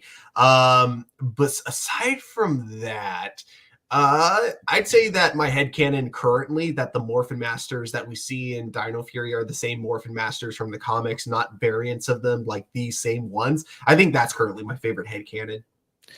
Shout out to Mikey. He says, "What's up, Adam? Hey, what's up? Good to see you, Mikey." We got another one from Michael Rhymes here. I'm gonna start asking if you guys can like condense some of your thoughts in regards to this, like the 3-paragraph stuff, guys. Just maybe condense. About Dino Supercharge. We talked about this a lot about how Dino Supercharge had the worst series finale in the franchise by the whole time travel fiasco. But after rewatching this series, the finale really isn't that bad. The whole Earth getting sucked into a black hole, I don't think is a bad idea. It's actually showing that the Rangers can still win, but actually lose due to the consequences of their actions. They also go back in time and prevent stuff from happening. They went back to the first episode since the writers wanted to bring back the dinosaurs. It's not a plot hole since they said very clearly in the Ninja Steel special was that the Dino Charge world takes place in its own timeline and not the main timeline. It was also confirmed that Sledge did survive that black hole, but that's it. Nothing else happens. Sledge is just in the main universe and dies at the end of Ninja Steel. It doesn't matter what would have happened if we didn't get confirmation Dino Charge was in its own world, since it is in its own world. I don't really see a question, but it is confusing that after the Rangers went back in time, they are now duplicates of the Rangers themselves, along with Keeper and the cherry on top. Ivan technically killed the past version of himself. I don't see the question here, Stuart, but what do you think of his thoughts? I think like my biggest issue with the Dino Charge finale is that the whole time travel aspect and then bringing back dinosaurs back was just kind of out of nowhere because there was nothing to really imply time travel, at least not that I could remember in Dino Charge. So it just thematically didn't seem like it worked very well with the season. But I thought it was still like not my favorite finale. I just thought it was okay. Alexander Rosario, what do you think of the negative Power Ranger fans always wanting Hasbro to fail? Hasbro not always revealing things they're working on until later, or too much focus on MMPR. Even calling out Hasbro and Sam Bennett stupid for not using the Sentai series they think would be the best choice as a Power Ranger series without any real story, only to just be adapted to see the Ranger suits. Cherry on top, hunting down family members of people in charge like Ryan Parrott, who did the comic books. Really? These fans always complain that Power Rangers adaptation is horrible if it follows the same exact story as its Sentai, but then get upset if it gets completely different and original. Seems like fandom is impossible to be satisfied with Power Rangers, and this is why you don't listen to fandoms. I personally don't think so. I mean, look, I don't mind people doing the occasional fan servicey thing and stuff, but to purposefully rely on the direction of your franchise and where you want to take it based off of input from fans, no thank you. I just think we've just become too entitled and a little bit too spoiled, and we all think that we're writers, and Twitter is a place where people just think that their opinions are truth and are fact, unfortunately. And it brings out the bad side of people, I feel like, or that entitled side of people sometimes. And I think people are always going to feel a little bit underappreciative if what they want to happen certainly doesn't happen. But my thing would just be, they can talk all they want to, as long as Hasbro just doesn't listen to them, and just please just do your own thing, Hasbro. Whatever you have vision for, please do your own thing. Don't worry about what fans are saying. I just thought the comment was funny. This is why we can't have nice things. This is why we can't have nice things. You're absolutely right, Datilla, right? Like, because you do have that, and I don't think it's all fans, but there is certainly a section of fandom, and I think every fandom certainly has that section, that loud minority of people that get a lot of the attention compared to the silent majority that we sometimes tend to have. But so it does make me roll my eyes. It does make me get disgusted with our fandoms at time. Like, it makes me wonder, like, are these people not educated? Or are they just, like, mentally, are they just not all there? And I mean that in the sense of, like, just doing outlandish things, like reaching out to family members, like being that adamant and that direct with people. It's almost like we've forgotten how to communicate with people in society these days, and we're just acting a fool, if you ask me. And that's what it feels like the fandom tends to act like sometimes. And so I just wish that we would all get back to just being respectful, staying in our lanes. If we're not a writer, we shouldn't be telling people how to write. You know what I'm saying? Like, nothing wrong with having speculation and some ideas, but when those things don't come to fruition, these people aren't the gatekeepers of Power Ranger fandom to tell us, like, what's good and what's not. So people are always going to be disappointed in something, but it's just us as some other fans just don't listen to the loud minority from time to time. Yeah, I think the problem is, like you mentioned, it's not that many people, but they're really loud about it, and every fan base has them. And I think that there's nothing wrong with sharing your opinion, sharing your thoughts, telling the world how you wish the franchise would go. But when you do it directly to the people involved with the franchise, when you're like, bombarding them with emails saying, hey, you screwed up on this is what you should have done, yada yada, that's where I'm like, okay, no, now you're going a little bit too far. You need to back off and give them space, especially when you go after their families for that, especially when you take that passion too far and you turn it into hate towards the people working on that. Again, that's all going too far, in my opinion. I think just simply letting your thoughts be known, whether it's through YouTube videos or through Twitter, and letting it be known, what you think of the show, not what you think of the people working on it as people, just right. Saying, yeah, exactly. You get what I mean. Oh yeah, absolutely. Because it is. I mean, yeah, these people are people also at the end of the day, and there's nothing wrong, like you said. And I think it's important to understand there's nothing wrong with creative criticisms. There's nothing wrong with talking about the failings of a company if it's not necessarily doing something right. But I think sometimes these criticisms definitely move from the creative criticism, and then they just start becoming like very personal criticisms, and just most outlandish things that you've heard of, or just taking these really big leaps of discouragement and just trying to bring other fans down and things like that. And I don't know, it's just we got to make sure we keep our heads on our shoulders, guys, and be clear-headed and be respectful of one another, for sure. People are not going to always be satisfied with everything that certainly comes out, and they probably shouldn't be, but there's always a way about expressing it and going about explaining yourself and what you would like to certainly see changed. But I don't think anything that Hasbro has done, maybe people will have some issues with the Lightning collections and stuff, but like from a creative standpoint, I don't think Hasbro has done anything to show us that they don't care about Power Rangers. And I mean that in the sense of, we are knowing information we probably should not know, and are judging Hasbro on this information that we should not know before they even make official announcements. And so I think we definitely need to have a different understanding that Power Rangers is not where it once used to be production wise, that things are definitely changing. And I don't think some of the fans have gotten accustomed to those changes as of yet.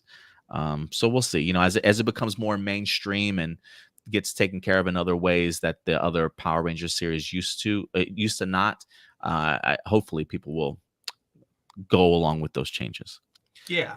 Carter Matthews Are you looking forward to Javicia Leslie returning to the Arrowverse for the Flash final season of as the character Red Death? Do you think this is an alternate version of Ryan Wilder or the same one, perhaps mind controlled? It would be cool if she was the real Ryan Wilder herself. That way, you get a little closer to the closure to the Batwoman series after it was canceled due to the Warner Brothers CW purchase.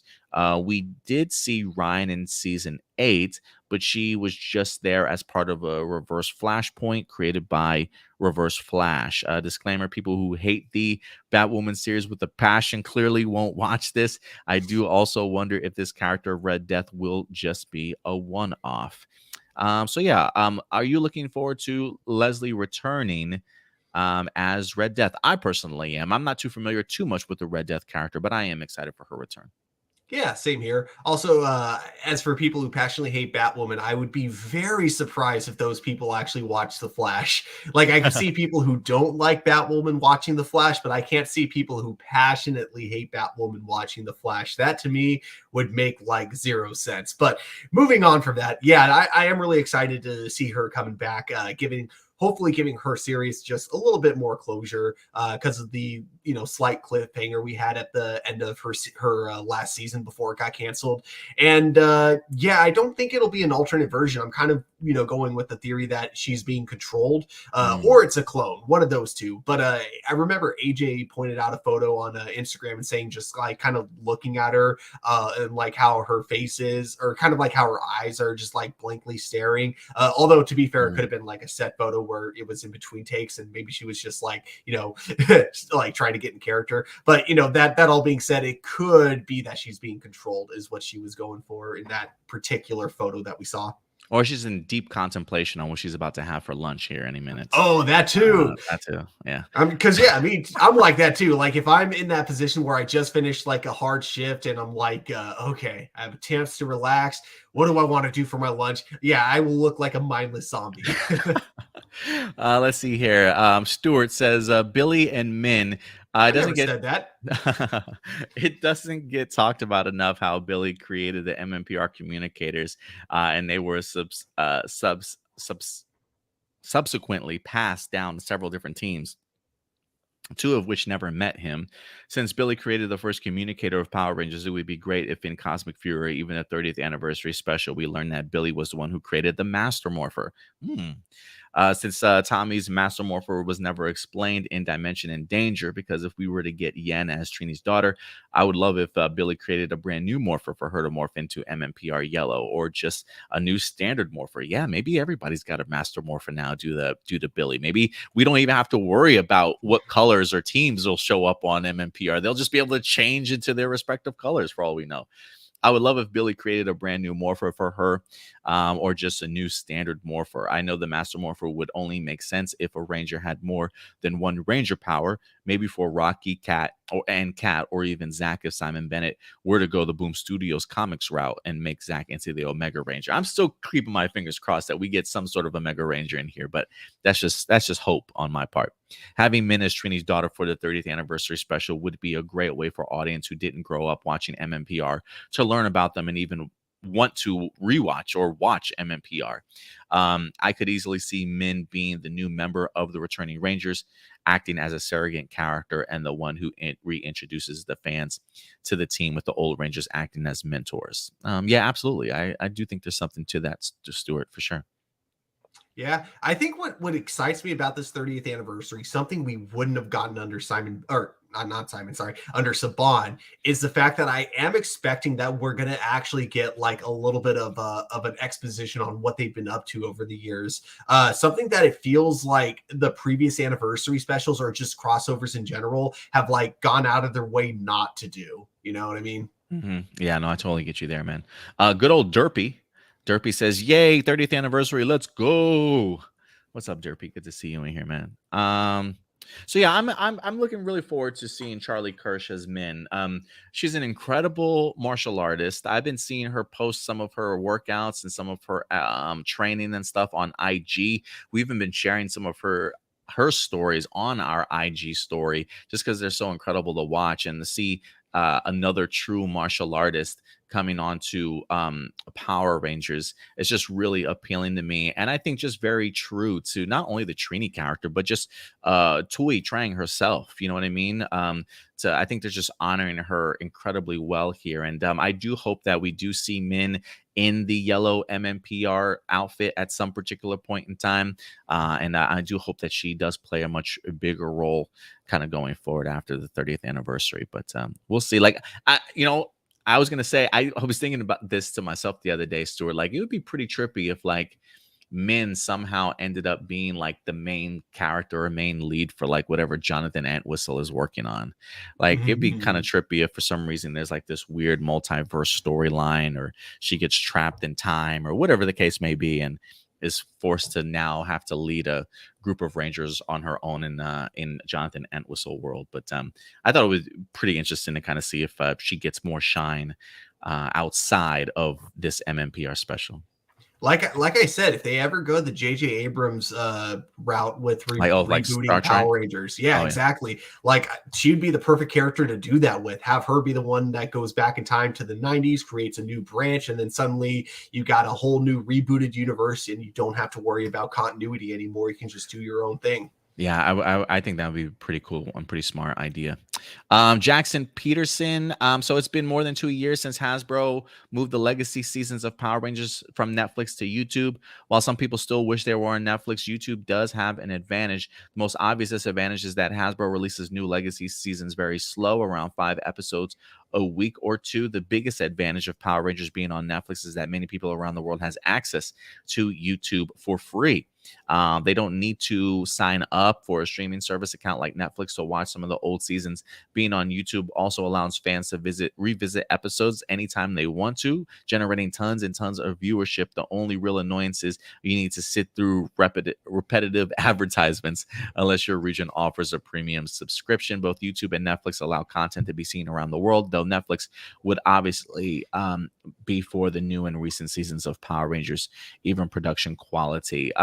Yeah, I mean, look, I still get announcements of notifications of new seasons of Power Rangers being posted up to YouTube. I do think that they're moving at a much quicker pace than when they first made this kind of announcement.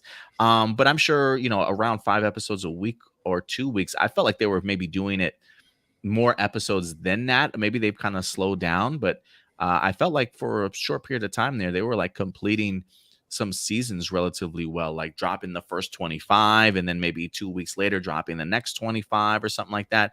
But maybe it's changed a little bit. But it definitely makes sense for me, at least, to be on YouTube from a financial standpoint, to the point where I almost think that they probably make more money being on YouTube than they did on Netflix, in regards to like the episodes being monetized, the amount of views that you have. Like, I feel like they probably get more viewership on YouTube than what they did on Netflix, for them not to re-up that deal with Netflix. I wonder if Netflix just financially just didn't see the point in it, and maybe Hasbro just is still making money off of YouTube. So I think it's still a win-win situation for them. But how have you felt about the move from Netflix to YouTube for past Ranger content? I just hate how disorganized the whole thing is. It's a lot harder to find specific episodes. So sure. I majorly preferred it when it was all on Netflix, all in one neat, easy to find, like, kind of, arrangement. No, I feel you there. Morgan Hutchinson, with Daniel Craig already retired as the iconic James Bond, do you think the franchise should be rebooted and with an unknown actor? I don't know if you could ever. Well, I don't want to say if you could ever reboot James Bond, but I almost kind of feel like every time I get a new actor, it is kind of a reboot, even though it's not. Like, I know it's still part of a bigger overall picture, but. Well, Daniel Craig was the first like official reboot, the first one that wasn't like connected to the movies that came before it. It was in its own universe, but like, yeah, but like from like the original Sean Connery to Pierce Brosnan, it's supposed to be implied that it's the same James Bond throughout those movies. But Daniel Craig is definitely not meant to be that James Bond. Interesting. Okay. With an unknown actor, yeah, maybe give me an unknown actor. I know there's a lot of big names kind of flying out there, but I wouldn't mind. I would not mind the idea of an unknown actor, or maybe an actor that's out there but just hasn't had that many opportunities yet. I would be okay with either of those choices. I don't necessarily need a unknown actor. I would just like an actor that isn't something you would immediately think of when you think of James Bond. Like, as much as I love the idea of Henry Cavill being James Bond, it would just feel too obvious for me, you know? No, I totally get you. I do want to jump into the live comments real quick here, just for Derpy.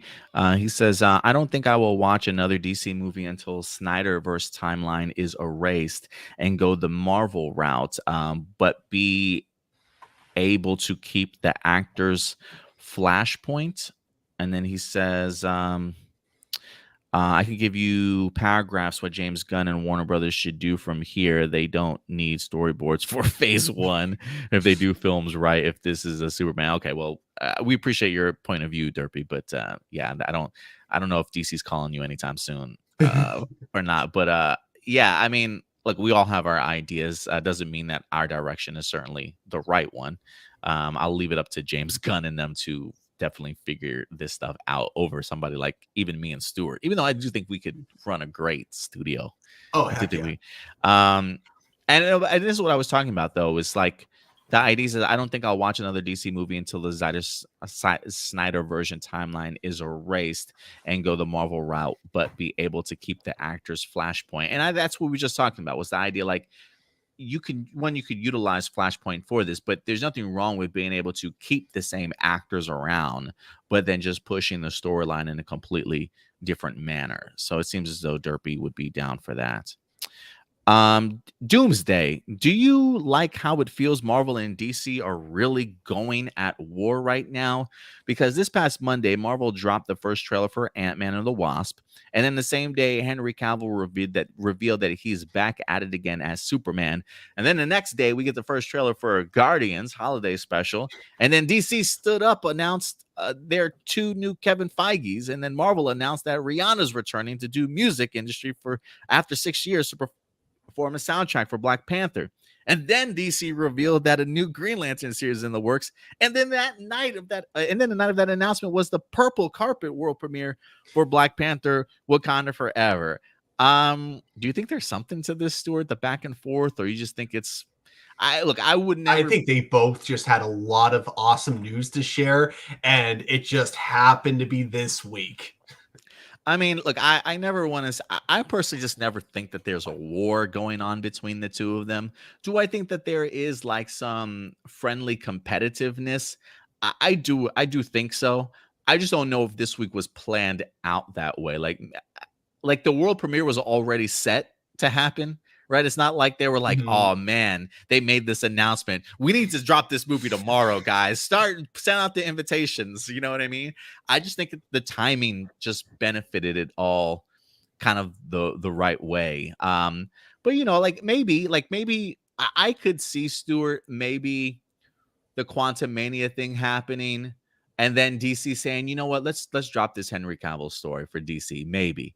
But then the following up with the Hollywood special, and then DC announcing, then I think that's just too much back and forth. I don't think there's anything to that. Maybe the first move, yeah, but after the second and third and fourth and fifth move, no, I don't think any of that.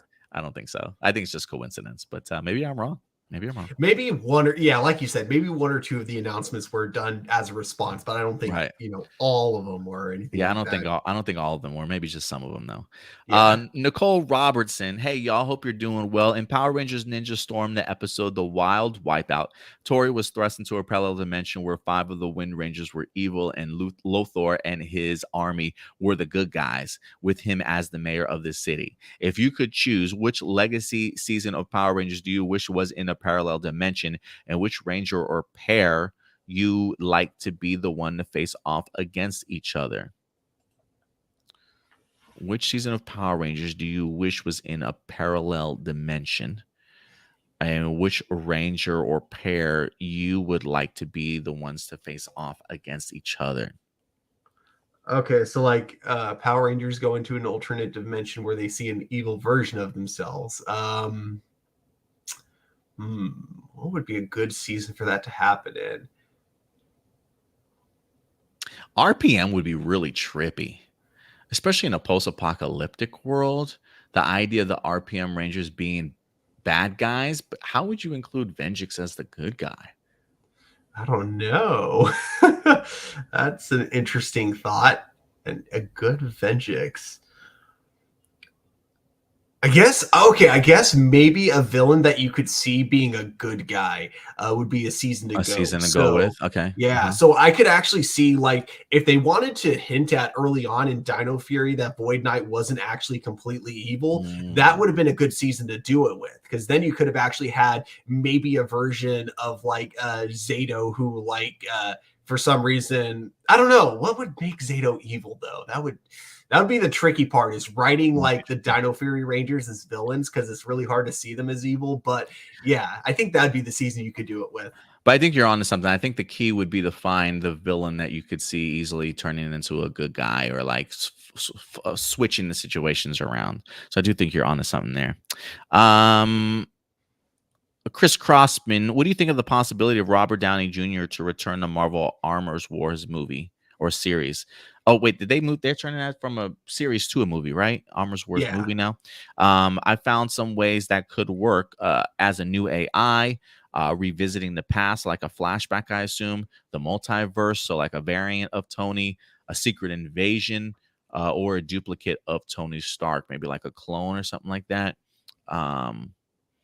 Yeah, what would you think of the possibility of Robert Downey Jr. returning to Marvel's Armor Wars movie? I do think there's a possibility of it happening. I think an AI personally, but where were you? Is that the route you would go to, Stuart? That's exactly what I would do. I would have Tony be to War Machine what Jarvis was to him. I'm sorry, I forgot his name for a brief moment. I don't know why. Yeah, no, I would kind of dig that. So he would be like in the ear of Rhodey the entire time. Yeah, I don't know why I forgot Rhodey's name. I'm sorry, but yeah, he would be basically Rhodey's Jarvis, and I think it would be great because knowing Tony's sense of humor, you would probably get a lot of jokes like, "Oh, you thought you could get rid of me that easily?" Huh? Yeah, I wouldn't mind seeing that at all. Even in death, I'm going to continue to annoy you. Let's see here. I think I'm going to do one more question here, Stuart, and then we're going to go ahead and wrap up. And then if anything, we'll tackle the remainder of these questions in a video. We don't really have too many questions yet. Oh my God, that's so long. Any y'all got any shorter questions? Our fans are passionate. Yeah, they're super passionate. Oh my goodness. Okay. Especially like when it comes to like it's so cool. Like it's always the Power Ranger questions that'll be like so essays long. Essentially. Yeah, I was like, y'all are writing your college essays here. I'll jump to Jack Daniels because it's 5 o'clock somewhere. What do you think of the new Arrowverse series Stargirl since it first came out? Is it even part of the same universe? And do you consider it as one of the best DC shows right now? And is it true that the character of Courtney, Stargirl, was based on the real-life sister of creator Jeff Johns? And how many seasons do you think we'll get? I think at least 5 seasons of Stargirl, I'm thinking. If I had to speculate, and yes, it is true that Courtney is based off of the real-life sister of creator Jeff Johns. And Stuart, what are your thoughts overall of Stargirl since it first came out? And is it even part of the same universe? It's part of the same multiverse. Whether or not it's the same Jay Garrick that we get in both The Flash and Stargirl, I'm still skeptical on that. Like the writers of both shows say it is, but like it's never directly said in either The Flash or Stargirl, so I'm still like up in the air about that. But I do consider it part of that same multiverse. I think it's a really great show. I love seasons 1 and 2. Season 3 is definitely... It's a hard season to judge because it's a season where you really need to watch it as like a whole to see where they're going with it. Like it's really hard to judge the individual episodes of this season, but I'm really liking it so far. Like, and I still think seasons 1 and 2 are just absolutely amazing. So there you go, Mr. Jack Daniels. And if anything, guys, we will continue along with these questions. Adam Perea will definitely get to you next. And we'll tackle the rest of these questions this week for you guys. So thank you very much, everybody who submitted live viewer questions in for us. So Rob wind up joining us. He says the multiverse theory feels more like an entry point for Tom Cruise. Yeah, talking about the return of Robert Downey Jr. as Tony Stark, possibly. And so Rob agrees. He says AI feels like the best route to go. Yeah. Marcelino Vasquez says the only thing I don't like about Stargirl season 3 is that Rick is a jerk. I understand about being skeptical about Icicle Jr., but by treating him as the villain, he will become the villain. So I just don't get what's going on between the two of them, because there was a thing in season 2 where Rick just like randomly is like, screw you, Cameron, and then just like drives off. And then this whole season Rick is just like bullying Cameron, and I don't get it. Like, I'm wondering if there's just history between the two of them that we haven't gotten around to, because they kind of like hint that there was something with Cameron, like before Courtney ever moved to Blue Valley. But like, I don't know. Like, I do agree with you. Like, Rick is being a total asshole to Cameron, and it kind of it currently just makes no sense to me. So I really hope he gets over himself. And although I don't think that's going to happen now because of the Hourglass storyline, I think if anything, Rick is actually probably turning himself into the villain. We'll have to wait and see how that turns out, though. Oh man, we'll see how that turns out for sure. But thank you once again, everybody, for all your great questions today. But that will wrap up our live viewer questions. So yeah, guys, we still got other content headed your guys' way. Although House of Dragon is officially wrapped for this season, Rings of Power have officially wrapped for this season. I'm still doing reviews for Andor, so you guys can check that out. She-Hulk, I believe, is done for this season as well. But come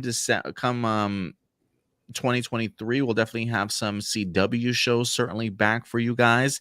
I believe Tales of the Jedi certainly just dropped. I believe that's a 6-part series, animated series for Star Wars. So my next 2 projects will be probably doing that. Doing the Tales of the Jedi review along with the Andor stuff for you guys, and then finally getting to Dino Fury season 2 part 2 review at some point in time for you guys to look forward to. Stuart, I know you rediscovered Kamen Rider Black Sun on Amazon. Did you ever get a chance to check it out? I checked out the first episode. Very, very interesting. Like, there are some themes that I see from like different Kamen Rider seasons, like all like kind of meshed into this. I don't know if I never watched Kamen Rider Black, so I don't know how much of that is like actually relevant to Kamen Rider Black Sun, but it's interesting because it's a very, very much focusing on some like social issues, like specifically like a lot about racism.